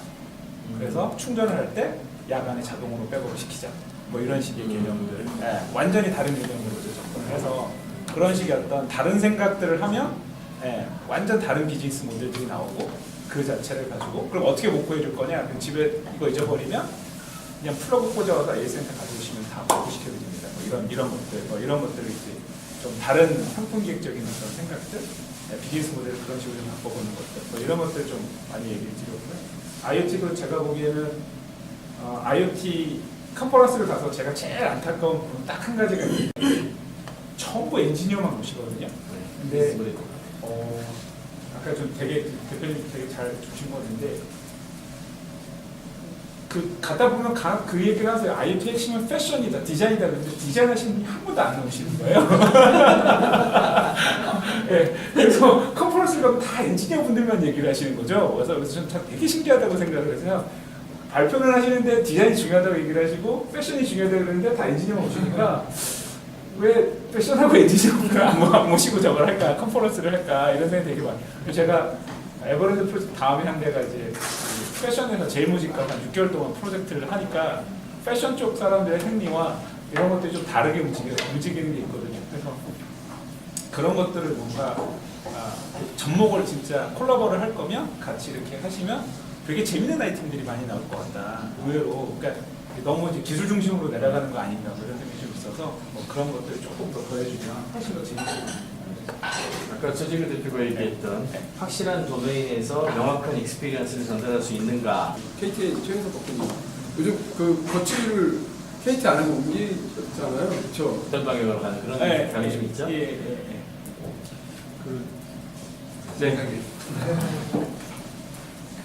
아까 보여주신 그 여러 가지를 보면서 제가 이제 집에서 계란찜을 자주 이렇게 하는데 그 달걀이 딱 눈에 들어왔어요. 그래서 아마 이거를 제가 카톡으로 찍어가지고 와이프한테 이거를 보내면 저희 와이프는 10조 팔고 이런 얘기를 해요. 굳이 왜 그걸 해야 해? 아까 칫솔 얘기하셨는데 칫솔 그 가격이 싸지더라도 사람들에게 굳이 그걸 해야 해?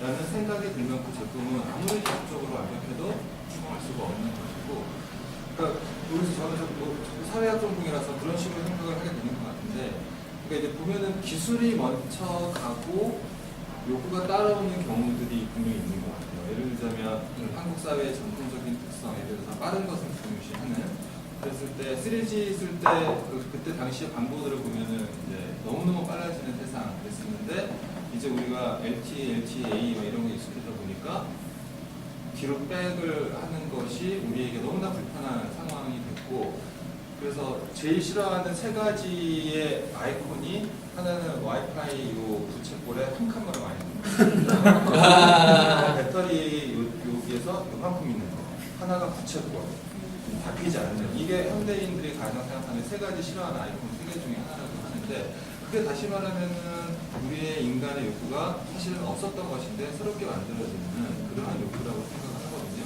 그런데 욕구라는 것은 맛있는 걸 먹다가도 계속 먹으면은 질리잖아요.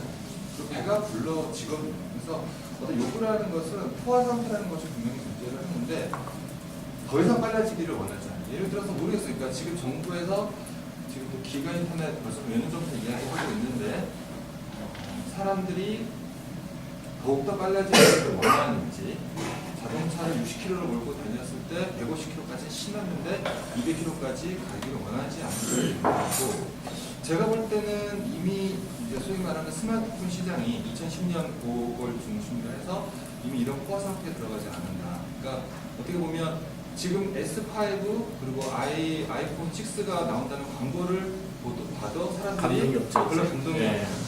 새로운 광고 카피가 보시면 알겠지만 새로운 광고 카피가 나오질 않아요. 사진에 대한 이야기를 아직 하고 있고 오죽하면 이 물이 안 들어가요. 방수에 대한 이야기를 옛날에 1980년대에 그 일본 시계가 가지고 있던 그 얘기를 지금 하고 있어서 사람들에게는 S5와 S4가 뭐가 구별이 되는지도 이제 가물가물하고 이런 상황이죠. 그런 부분에 있어서 이제 어떤 기술과 요구에 대한 부분들, 스마트 TV, 스마트 TV에 대한 이야기를 형성할 때 지금 나오는 스마트 TV와 또 일반 HD TV에 연결되어 있는 크롬캐스트가 연결되어 있는 TV와 집에서 쓰다 남은 그 노트북의 HDMI 케이블이 연결되어 있는 하지만은 한 3만 원짜리 그 무선 그죠? 그 마우스가 연결되어 있는 저희 집처럼 저는 저희 집이 제일 좋은 것 같아요. 제일 편하고 이런 것과 과연 어떤 차이가 있을까 이런 생각이 좀 들었었고 반면에 또 기술이 욕구를 잘 추측을 하고 잘 따라가는 경우도 굉장히 많죠. 예를 들자면 뭐 사람들이 아주 옛날부터 얘기했던 도대체 우리 버스 언제 오는 거야? 이런 것들 그것을 본다고 해서 버스가 빨리 오는 게 아니잖아요. 그런데 그런 기술들이 사람들에게 먹힌다는 그런 부분들이 있어서 어떻게 보면은 이제 LOT 시대에는 왜 연결을 시키는가 연결이 다 된다고 해서 이게 중요한 것이 아니고 왜 연결을 시켜야 하는가 이런 것에 대한 사람들에 대한 어떤 설명 또는 어떤 그 인간의 욕구들에 대한 분석 기존의 한 100년의 역사를 보면 어떤 기술들이 사람들에게 어필을 했었고 새로운 기술 어떤 욕구들이 창출되었나 이런 이야기들 이게 단순히 이제 몇 명의 반짝거리는 뭐 이런 걸 만들면 되겠지, 포크를 만들면 되겠지 이런 건 사실은 뭐 만물상들이 다 하는 거고 이런 욕구들에 대한 이야기가 좀 이제 또 책을 쓰실 때도 이런 부분들이 좀 재밌지 않을까. 이건 제가 잘 몰라서 그런데 혹시 expectation, saturation 뭐 이런 개념이 있나요? 그러니까 기대를 하는데 그 기대와 관련된 부분들이 점점 좀 많이 진행이 돼가지고 이렇게 지금은 예를 들어 스마트폰 같은 경우에 기대에 대한 세츄레이션이 돼가지고 별로 기대가 안 되는 이런 그 초기하고 시간이 지나면서 그러니까 뭐 그런 게 좀 있나요? 공항 속에서 계시는 분들한테는 제가 잘 몰라서 네. 근데 저희 상학 쪽에서는 이제 근대와 탈근대를 구분하는 것 중에 하나가 근대를 지배했던 이 효율성, 그리고 합리성, 논리 이것의 포화 상태가 지금 탈근대의 어떤 것을 가져왔다고 하는데 그런 가치가 포화 상태가 되면 사람들이 이제 다른 거를 먹기 시작하고 비합리적인 것을 원하게 되고 이런 부분들이 여러 가지 형태로 다시 나타나고 있거든요. 그런 이야기가. 근데 지금 이제 저는 공학관 입장에서 제가 10여 년 전에 2001년도부터 한 5, 6년간 열심히 스마트홈 학생들 데리고 했었거든요. 근데 이제 학교랑 현장은 한 10여 년 이상 차이가 좀 나는 것 같고, 근데 이제 기술적으로 보면 이 히스토리가 이제 이 컨셉으로 보면 모든 걸 연결한다 이런 컨셉은 굉장히 오래된 컨셉이고, 지금 2000년도 초반에 우리가 이제 사람들이 많이 관심을 가졌던 거는 유비쿼터스 컴퓨팅인데 그 개념은 90년대 초반에 나왔잖아요. 마크 와이즈가 90년대 초반에 나왔는데 그때 그 컨셉은 이 컴퓨팅에서는 굉장히 그 패러다임의 변화거든요.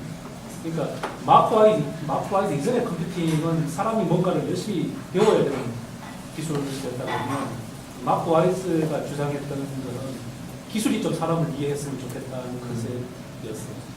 근데 여전히 오늘날 우리 IoT를 보면 여전히 아직 기술 중심이 사람 중심이 아니거든요. 그래서 이제 이게 마켓으로 가서 맥히려면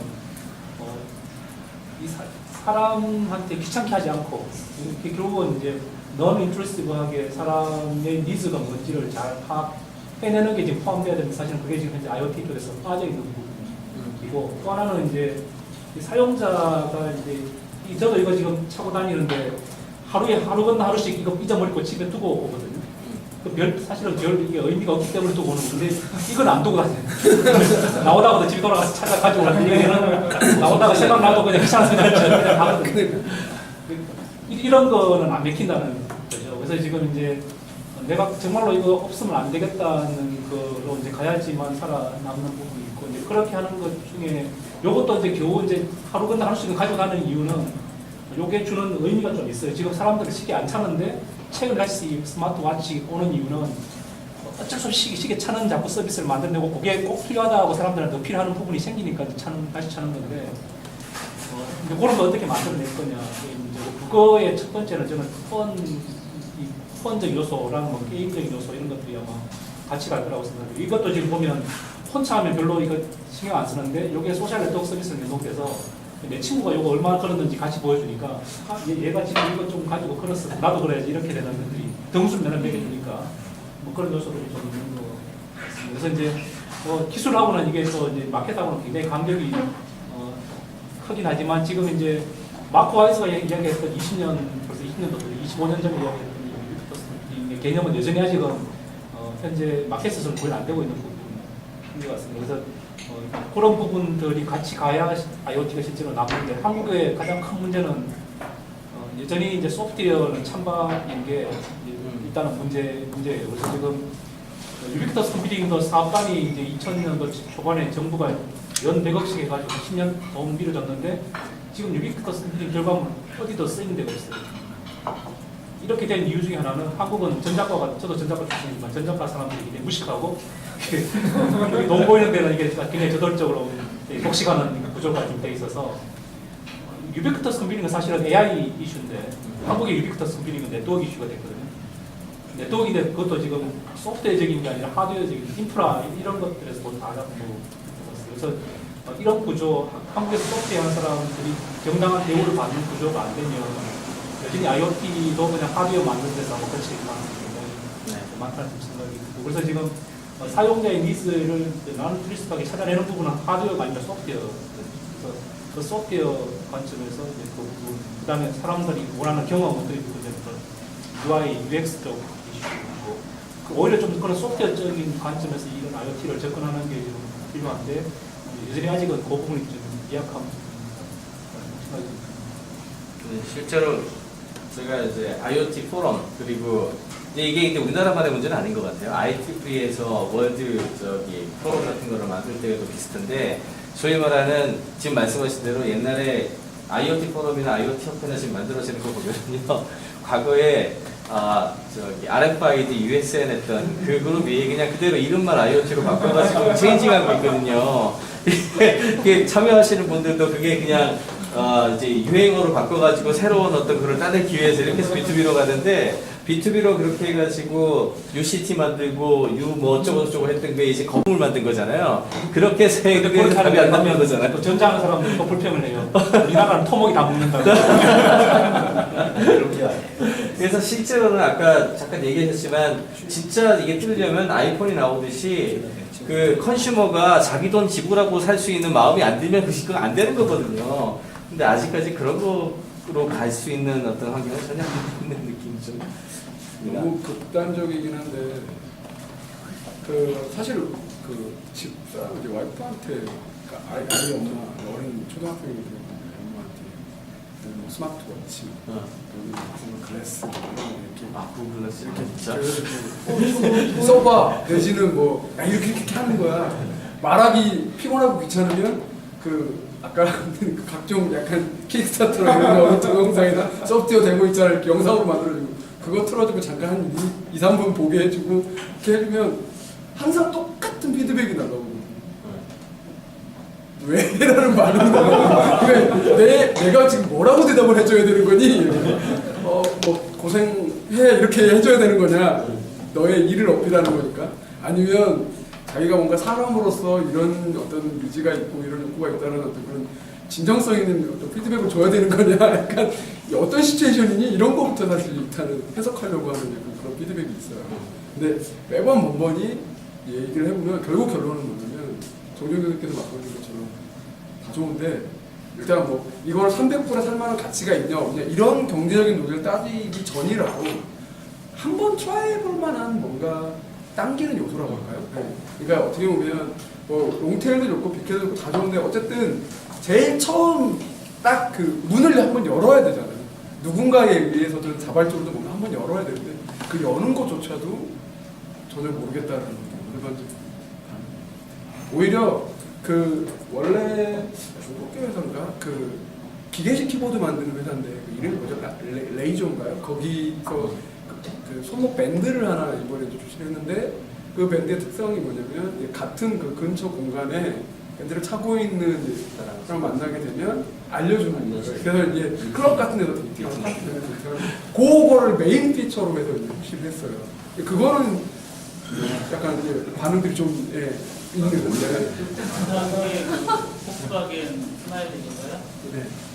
나온 거잖아요.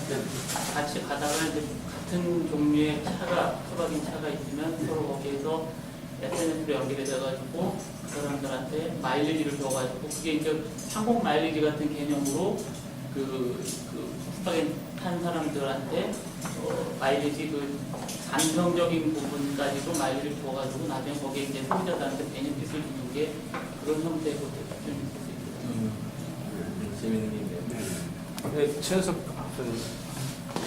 말씀하셔가지고 메모했던 거. 일단 처음 제가 이거 약간 IoT랑 저는 IoT를 잘 모르는데 IoT 말고 처음 느꼈던 게 뭐냐면 우리 항상 그 선도를 하지 못하고 그 대응을 해야 되는구나.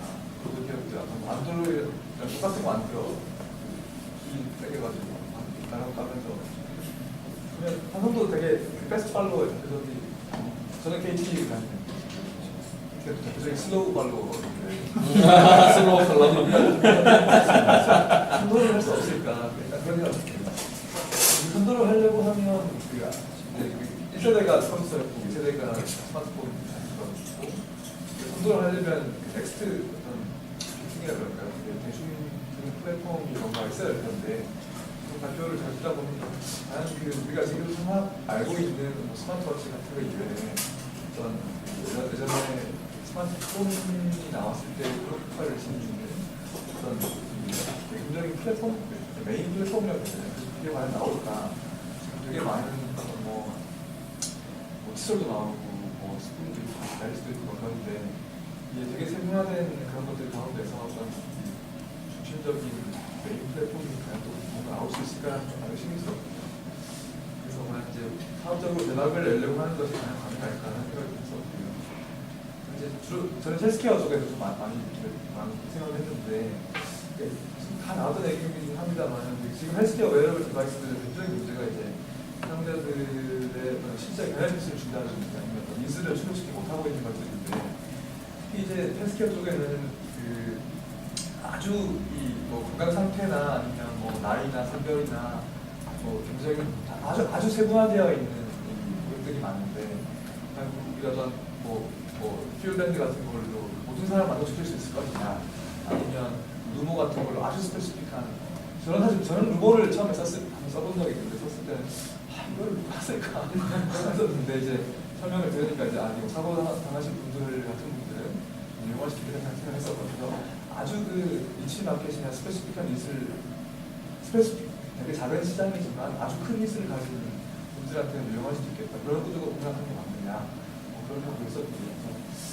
이거 약간 뭐 다른 웨어러블 디바이스 다 마찬가지. 저도 이제 오늘 아침도 여기 오니까 왠지 껴야 될 것 같아서 꼈다가 좀 10분 끼고 있으니까 너무 땀이 나서 벗어버리고 왔는데 어떤 특히 뭐 UX나 아니면 어떤 아까 말씀하신 심리적인 부분들 그래서 좀 실패한 웨어러블 디바이스가 이렇게 케이스 스터디 하나 나오는 것들인데 심리학자들이나 디자이너들이 같이 이제 호흡을 해야 되는 것도 궁금하고 이제 그런 것을 전혀 이해되지 못하고 있다는 점들 뭐라 그럴까요?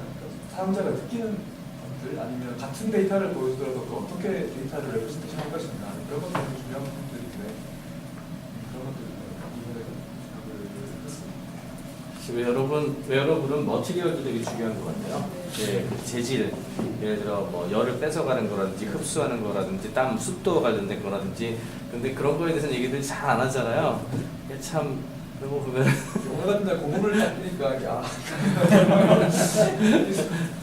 IoT 중에서 웨어러블 저는 개인적으로 이제 제일 늦게 그 발전을 할 것 같다는 네. 그러니까 지금 현재 뭐 나온 게 이제 뭐 최근에 LG가 이제 홈채도 내놓긴 했지만은 뭐 스마트홈이나 그다음에 스마트카는 사람들이 일단 거기에 지금 올해부터는 좀 집중을 해서 이게 IoT의 하나의 대표적인 상품이라고 보는데, 웨어러블은 굉장히 이제 프라이빗하고 이제 개인적이고 굉장히 사람들이 감성적으로 반응을 하는 거다 보니까 제가 보기에는 사실은 이 지금 뭐 이런 퓨어밴드도 저도 누구한테 좀 받았었는데 네. 차지도 않고 그냥 줬어요.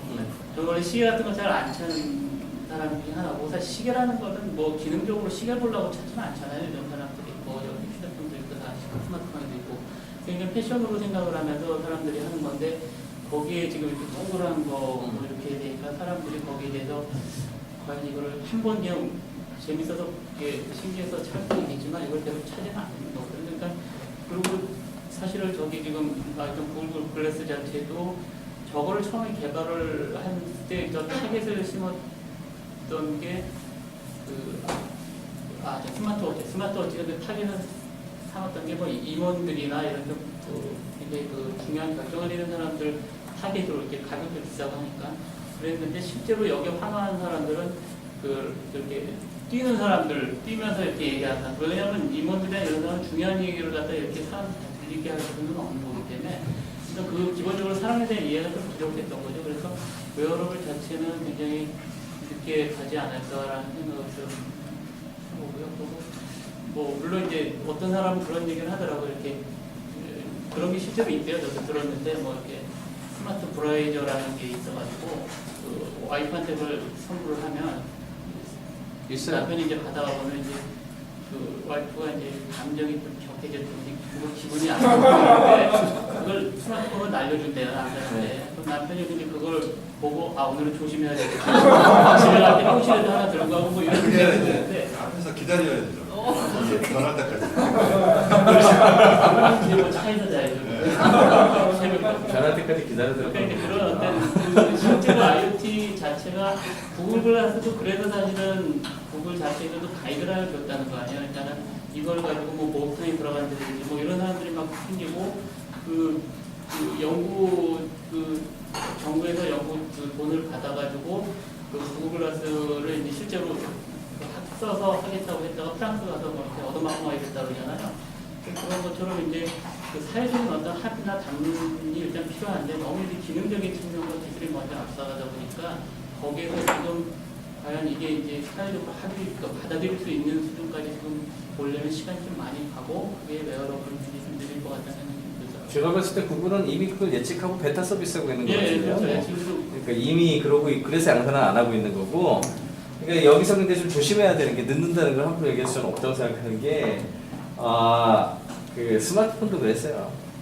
누구나 다 쓸데없다고 했고 필요 없다고 했는데 아이폰이 등장과 함께 모든 게 깨졌잖아요. 그러니까 사실은 굉장한 불확실성을 갖고 있는 게 이 마켓이고, 다만 이제 저는 좀 그 퀘스천을 꼭 던지고 싶은 게, 스마트폰 같은 경우에는 사실은 갤럭시 그 안드로이드 폰이나 아이폰이나 뭐 다른 계열로 나왔다고는 하지만 솔직히 똑같잖아요.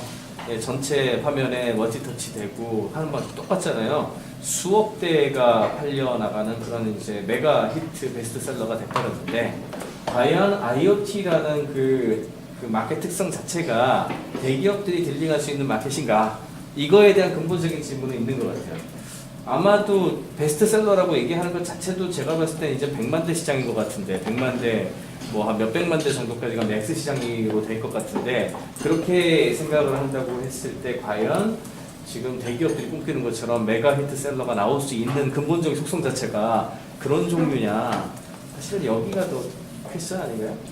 이번에 보니까 그런 얘기를 네. 쓰는 게, 이 IoT에서 돈 벌고 중요한 거는 스윙이 아니라고 얘기를 하면서 그 중요한 거는 인터넷이라고 얘기를 하는데, 네. 띵이라는 거는 조그만 뭐 영세 사업자들 개인이 만들 수 있잖아요. 근데 이거 자체에서 어떤 특별한 비즈니스 모델이 나온다든지 거기 돈을 번다는 것보다는 인터넷 자체에서 만약에 그게 된다라는 거는 글로벌 플레이어나 굉장히 거대 기업이 아니면은 이 중심적인 걸 못 끌고 가잖아요. 플랫폼이 네. 나오고 있기 때문에 그런 측면에서는 띵 자체에 대한 것들이 너무 좀 확대 해석이 되고 재밌긴 한데 아니 그건 또 조금 다르게 생각해 볼 수가 있는 게 굉장히 다양한 종류가 있다고 볼 수 있는 게 그 옛날에 PC가 8비트, 16비트 컴패터블스로 해서 여러 개 나올 때 그 띵 자체들을 전부 다 합치면 한마디로 말해서 수만 종이 나오기 때문에 전부 다 합치면 볼륨은 굉장히 크거든요. 다만 거기서 진짜로 큰 돈을 번 회사는 인텔이었죠. 그래서 다시 말하자면 이런 식으로 이제 구도가 갔을 때에 그 다이버전스 마켓 형태로 갔을 때에 가장 큰 플레이어가 될 수 있는 것들은 아까도 잠깐 얘기 나왔었지만 인텔 같은 칩 메이커하고요.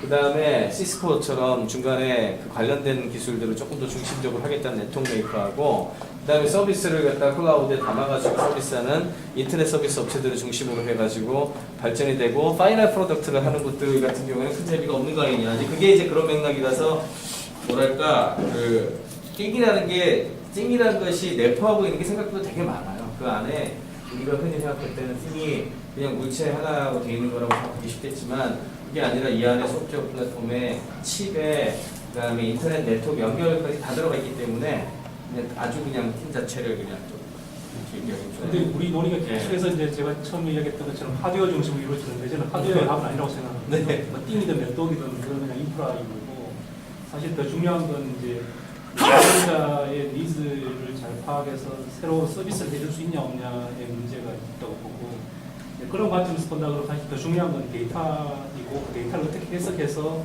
새로운 서비스를 내가 쿨링하느냐. 지금은 대부분 이제 서비스 프로바이더가 푸시하는 스타일인데 그게 아니라 사용자의 니즈라는 관점에서 보면 사용자 내가 필요로 하는 서비스를 내가 끌고 와야 되는 건데 그럼 내가 어떻게 내가 원하는 서비스를 끌고 올 거냐. 내가 모든 걸 다 리퀘스트 한다. 이거는 좀 굉장히 불편한 상황이고 내 불편함을 최소화시키면서 내가 필요한 서비스를 끌고 올 수 있는 방법 이런 것들의 답은 저는 그 데이터에 있다고 생각합니다. 사용자들이 알게 모르게 쓰는 이런 여러 가지 사용 패턴으로부터 그 사용자의 니즈를 잘 찾아낼 수 있느냐. 근데 결국은 그건 이제 퍼스널 빅데이터 이슈라고 같이 갈 수밖에 없는 건데. 지금 이제 다시 우리가 딥러닝 이야기하는 이유는 다 거기 있거든요. 예전에 이제 이 뉴럴넷도 80년대, 90년대 초반 유행했는데 그때 뉴럴넷이 죽었던 이유는 이 빅데이터가 있어야지만 워킹하는데 그때는 빅데이터가 없었어요. 그러니까 뉴럴넷은 데이터 드리븐인 일이잖아요. 뭔가 이그샘플을 많이 보여줘야 제대로 된 학습을 할 수 있게 돼 있는데 80년대, 90년대 뉴럴넷을 우리가 처음 막 쓸 때만 하더라도 그때는 이 데이터 제너레이션 하는 자체가 어려웠어요. 그러니까 이그샘플 뭐 보여줄 게 없었어요. 근데 지금은 이 IoT가 이제 좋다는 거는 무수히 많은 데이터를 각각의 디바이스들이 다 만들어내고 그게 네트워크를 통해서 다 공유된다는 이야기이기 때문에 우리가 그 데이터를 어떻게 해석할 거냐. 근데 그걸 뭐 수학적으로 모델링하고 이게 굉장히 어려운 일이고 그건 리니어 매핑 자체가 안 되는 문제이기 때문에 결국은 그러면 이제 지가 알아서 배우게 만드는 수밖에 없어요.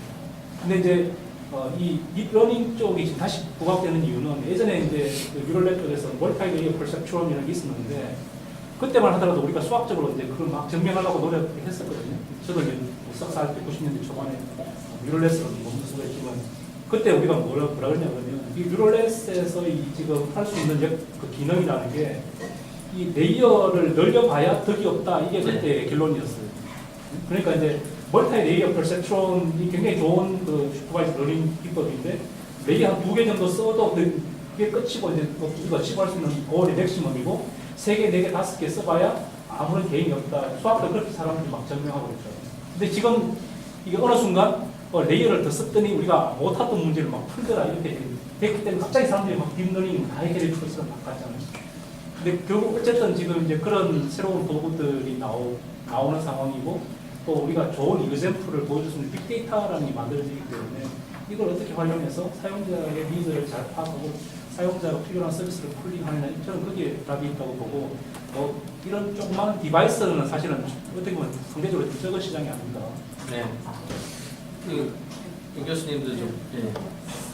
SK 부분에 지난 학기는 이제 웨어러블하고 이번에 또 옮겨서 IoT 같이 연구를 하려고 했는데 저는 이 IoT의 방향이 하나는 폼 같은 것들을 컨트롤을 하는데 에너지를 세이빙하거나 아니면 모니터링 할 수 있는 거, 그 방면이 하나 큰 거고, 또 하나는 이제 퍼스널리 해서 웨어러블을 가는 거, 그게 이제 저는 IoT의 큰 방향이라고 생각을 하거든요. 그런데 이제 어쨌든 디자인도 중요하고 서비스 중요하다 얘기했을 때 저희 UX 관점에서는 말씀하신 대로 콘텍스트를 만들어내는 게 가장 중요한데, 제가 생각하기에는 옛날에 아담과 하와 시절에는 옷을 안 입었고 신발을 안 신었고 양말을 안 신었고 또 이제 브레이저도 안 했었고, 근데 어느 순간에는 이제 우리도 안경도 쓰고, 그래서 어느 순간에는 누구나 입고 있는 것들이 있잖아요. 그래서 다시 한번 그게 무엇인가, 그래서 여자들이 왜 IoT를 안 쓸까, 어떻게 됩니까 보면 귀걸이나 목걸이나 이런 데 장지나 해서 넣으면 또 할 수 있는 아이디어가 재밌는 것 같아서, 일단은 저는 생각이 누구나 쓰게 해야 되는데 어느 방향이냐면, 아까도 말씀하셨는데 움직이는 순간에 쓰는 거, 그리고 손이 자유롭지 않을 때 쓰는 거, 그리고 내 인간의 능력을 확장하는 데 쓰는 거, 이 정도 세 가지로 나가면 아이디어가 많이 나오지 않을까 생각을 하고요. 또 한편으로는 우리가 뭔가를 프로덕트를 디자인을 할 때 생각하는 게 미래의 이런 걸 영화 많이 보는 것처럼 미디어 아트 쪽에서 갖고 올 것들이 저희 분들 되게 많더라고요. 그래서 그런 거나 웨어러블 패션도 좋고, 그러다 보면 섬유, 이제 프로덕트에서 한동안 신경 안 썼던 재료라는 게 다시 와닿는 게 강섬유 연동이 되면서 그런 거, 이런 거 음악 이렇게 해서 같이 예술로 합쳐지는 그런 방면이 있고, 또 하나는 데이터라는 관점에서 보면 빅데이터가 미세먼지가 어쩌고 그래서 그런 빅데이터라는 게 하나 있고, 내가 움직여서 만들어내는 라이프로그 내 두 방향이 있어서 그게 적절하게 매치되면 나의 라이프로그가 빅데이터랑 어떤 연동이 있는가. 그래서 사람들이 이런 거죠. 예를 얘는 빅데이터 얘는 아니지만 다음이랑 카카오톡이 합병이 됐대. 그래서 그게 뭐라고 했는데 어제 갑자기 카카오톡에 맥에서 되는 카카오톡 같은 경우에 이게 나를 야들 소리를 듣는 걸 너무 좋아하더라고요. 그래서 먼 일이라고 생각했던 빅데이터가 나한테 와닿게 할 수 있는 게 뭔가 같이 있다면 사람들이 어쩔 수 없이 뭐를 찾는 족쇄, 나쁘게 얘기하면 족쇄지만 그런 웨어러블 이런 게 나오지 않을까. 어떻게 보면 꼭 필요해서만 하는 건 아니라는 거잖아요. 그런데 제가 또 하나는 이 이제 펀드 이런 거, 그리고 제가 IoT 이런 걸 되게 많이 사서 저만 쓰는 게 아니라 애들한테 다 쓰고 난 돌려라 그랬더니 너무 순식간에 돌아오더라고요. 그래서 그때 그냥 더 써. 또 와. 그래서 더 쓰고 그러면 이제 뭔가 좋은지 체크를 하라고 그렇게 하니까 그냥 오더라고요. 그래서 안 쓰다 보니까 그렇게 안 쓰려고. 그래서 어쨌든 이제 다 돌아와서 다시 저한테 또 왔는데, 어쨌든 저는 개 중에서 제일 예쁜 게 이거 예쁜 거. 그리고 이거 되게 감성적이에요. 시간 톡톡하면 시간 알려주고, 톡톡하면 내가 그거는 이제 얼마나 뛰었는지 걸었는지 알려줘서. 그래서 제가 지금 여러 가지 쓴 것 중에서 제가 쓰고 있는 건데, 어쨌든 예쁘다는 거 되게 중요하잖아요. 그럼 더 무거워지는데 예쁘려고 해요. 그래서 이제 패션이나 디자인 그런 것들을 공부한다면 아직은 기회가 있지 않을까. 소니가 최근에 바이오를 팔고 플레이스테이션 3에 돈 엄청 투자했다가 지금 바가지를 얻어먹고 막 이렇게 되다가 지금 PS4로 지금 이 새로운 국면에 지금 접어들었는데, 옛날에 PS4하고 엑스박스 360하고 제가 이렇게 사용을 해보면 소프트로 스피드 똑같은 걸 넣고 구현되는 것도 비슷하거든요. 근데 엑스박스를 사용하게 됐어요. 근데 엑스박스 1은 지금 아직 국내에서 출시가 안 돼가지고 못 사고, PS4는 이렇게 사용하고 엑스박스 1은 이제 외국 이용자들 리뷰를 막 이렇게 읽고 있는데 차이가 엄청나게 나요. 마이크로소프트가 이대로 진짜 망하나 보다 생각이 들 정도로 PS4는 지금 이제 물량이 세계적으로 딸려가지고 지금 너무나 지금 인기가 다시 폭발해 있고, 역시 하드웨어나 이런 것들은 다 똑같고 다 그렇죠. 그래픽, CPU는 다 올잡거든요. 소프트도 같은 회사에 만든 거를 양쪽 플랫폼에다 설치한 거니까 뭘까? 그래서 이렇게 사람들 이야기를 해보고 저도 개인적으로 느끼는 부분은 가벼움? 그게 저 UX에서 어떤 걸 설명이 되는지 잘 모르겠어요. 그래서 여쭤보고 싶은 건데 왜냐하면 그 사물 인터넷에서도 뭘 만들었다고 해서 사람들이 이게 IoT 제품이야 라고 인식을 하게 되면 실패할 가능성이 그러니까 내가 그 사물 인터넷 속에 들어가 있지 않다고 생각하는 것. 시계는 아까 말씀하셨지만 패션 아이템이면 동시에 저희가 시계는 차고 있으면서도 그냥 이게 차고 있는지 모르거든요. 근데 지금 웨어러블 워치는 차고 있는 걸 항상 알아요. 배터리 때문에.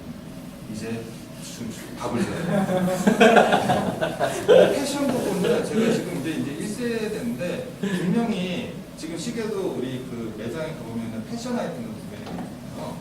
전자제품이 아니라 이럴 경우에는 이게 이제 세계 유명한 디자이너들하고 분명히 금방 결합이 돼서 새로운 생산을 그건 걱정했는데 이제 뭐 기술적인 부분에서 내가 이거를 한 달, 1년 동안 차고 있어도 내가 지금 차고 있는 걸 못 느낄 때 그럴 때 이런 어떤 느낌들 이런 것도 잘 그런 거 아닌가 네, 그런 생각이 좀 들었어요.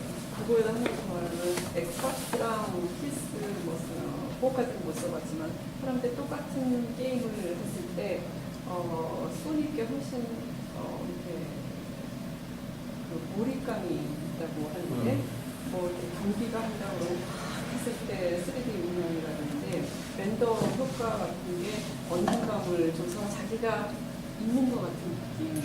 근데 이제 PS4, PS3는 근데 이제 하드웨어적인 수준에는 엑스박스보다 조금 더 나았었는데 결국은 PS3는 거의 그냥 메모리단지로 전락을 해버리고 블루레이 보는 걸 옛날에 여기 있었던 것 같은데 없었나요? 근데 이제 그 이유 중에 하나는 CD를 넣고 너무 고급스럽고 뭔가 되게 커다란 게 나한테 있는 것 같고 기계에 대해서 압도가 되는 것 같고 엑스박스는 그냥 휙휙 던져도 될 것 같고 막 그런 느낌들이 실제로 있었어요. 그런 부분들 뭐 이건 또 우스갯이지만 PS4는 개조가 좀 늦게 돼가지고 중국 애들이 엑스박스는 개조를 되게 빨리 해서 CD를 안 사고도 안에 이제 하드 달아가지고 이렇게 했다는 그런 네, 시간이 이제 9시를 넘어서 우리가 생각했던 시간 좀 거의 다 됐고요. 우리 실장님 이제 마무리를 지어야 될 것 같은데. 네, 오늘 하루 종일 두 개의 단어를 아침부터 지금까지 계속 듣고 있습니다. 여기저기 직접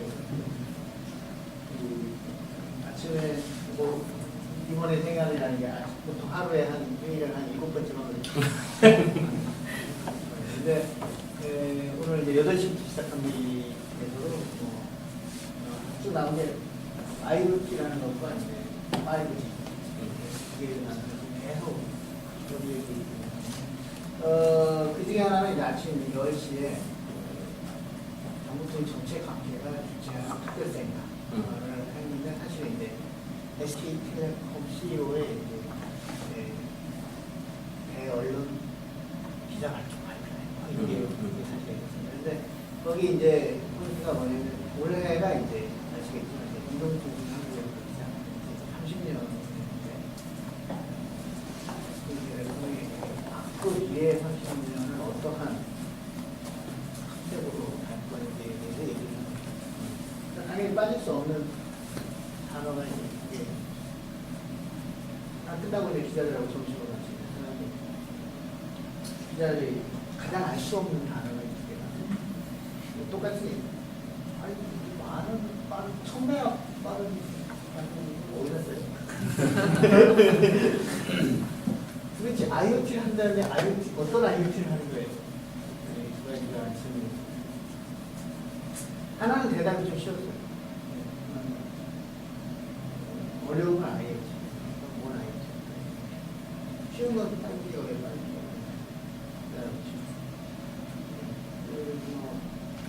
그 1000배지 빠르면 홀로그램을 하라고 질문을 많이 해요. 사실은 잘못된 생각이 있는데 지금까지 보통 네트워크를 쓰는 디바이스가 보통 하나거든요. 그러니까 이제 그 하나의 디바이스에서 쓸 수 있는 엄청난 밴드위스는 엄청난 컨텐츠라고 이렇게 생각을 하는데 그게 아니라 IoT 때문에 이제 한 사람이 써야 되는 디바이스가 엄청나게 많기 때문에 그 1000배 여러 개의 디바이스가 나눠서 써요. 그래서 이제 많은 게 있어요. 두 그거는 분명히 아니 지금 그거는 기자들이 그것도 모르면서 왜 왔냐.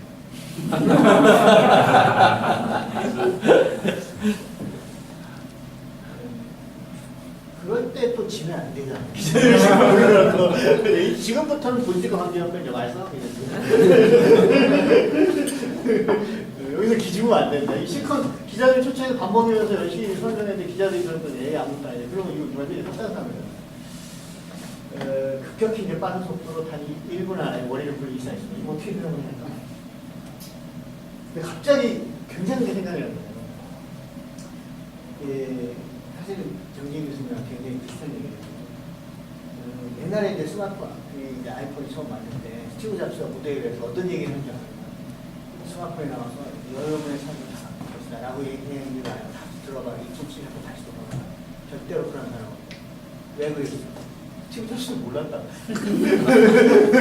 내가 볼 때 그거 알았는데도 말을 안 했을 리는 없고, 근데 한 2년 뒤쯤에 아이폰 발표할 때 봐. 그만한다. 그때는 이미 알았어. 처음에 아이폰 만들 때는 몰랐다. 그 사람이 말한 건 세 가지라는 거예요. 내가 오늘 세 가지나 되는 기계를, 세계 기계 세 개를 들고 왔다. 라고 이제 전화기계 하나, 기계 하나 뺐고, 그러다가 근데 이게 사실 아무것도 아닐 수 있는 얘기를 이제 던진 거예요. 그러면서 얘기하는 거예요. 아무도 모른다. 자기가 물건을 만드는 거 모르고, 물건 대부분은 쉽지 않게 올라가서 그러지만 나올 거다.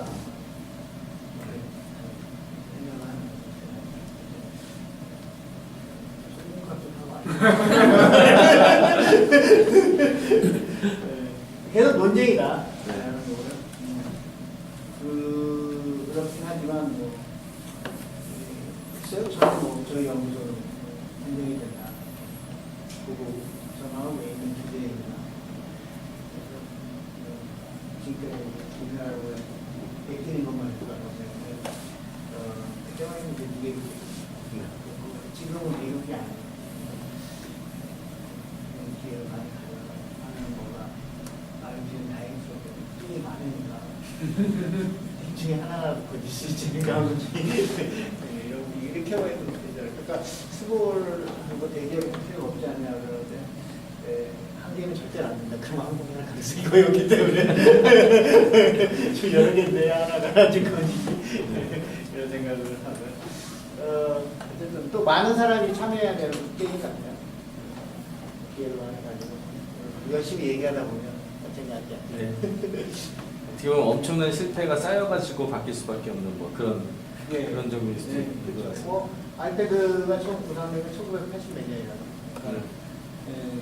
10년도 넘게 이제 중락거래에서 성공한 거니까. 근데 그렇게 해서 잘 몰라도 나중에 역사가 그냥 10년 지나가 IoT 시스템은 14년이 아니고 한 2000년이나 1990 몇 년이었으면 이렇게 할지도 모르죠. 실제로 IoT는 드롭스파는 마이스 팀이 했죠. 80년대 후반에. 그게 위크스를 그러니까 뭐 저희도 이제 이렇게 여러 가지 작업하다 보니까 놀라운 이 터치요. 이건 언제 처음 만들었어요? 엄청나게 오래전에 만들었어요. 거예요. 만든 거 오래전인데 처음은 언제 썼을까 그랬더니 HP가 그 HP 로고인가는 컴퓨터에 썼더라고요. 근데 키보드가 되는 완전히 그 그래픽이 전혀 안 되는 옛날식 그 스크린 있잖아요. 파란색에 이렇게 A, B, C, D, 1, 2, 3, 4, 5가 되는 그래픽 전혀 안 되는 글쎄 그 디스플레이에서 터치를 썼더라고요.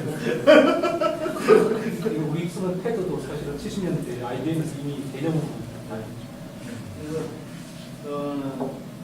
그러니까 갑자기 나오진 않는다면 뭐 성공하는 게 아닐까. 제가 저희 히스토리를 하면서 항상 제일 중요한 게 최초에 대한 얘기는 절대 하지 말아라는 얘기입니다. 최초가 중요한 게 아니라 사람들이 사회적 가치를 만들어내기 시작하는 때에 그 기술이 더 역사적으로 중요하다는 얘기를 하는데 그거 비슷한 맥락이. 근데 이제 한국은 그나마 이제 그것도 없는 거예요. 미국 수많이 실패하지만 정말 최초 같은 게 많잖아요. 네. 그리고 또 정말 성공한 금방 말씀하신 그것도 거기 있고 아마 앞에가 있어야 지가 있잖아요. 네.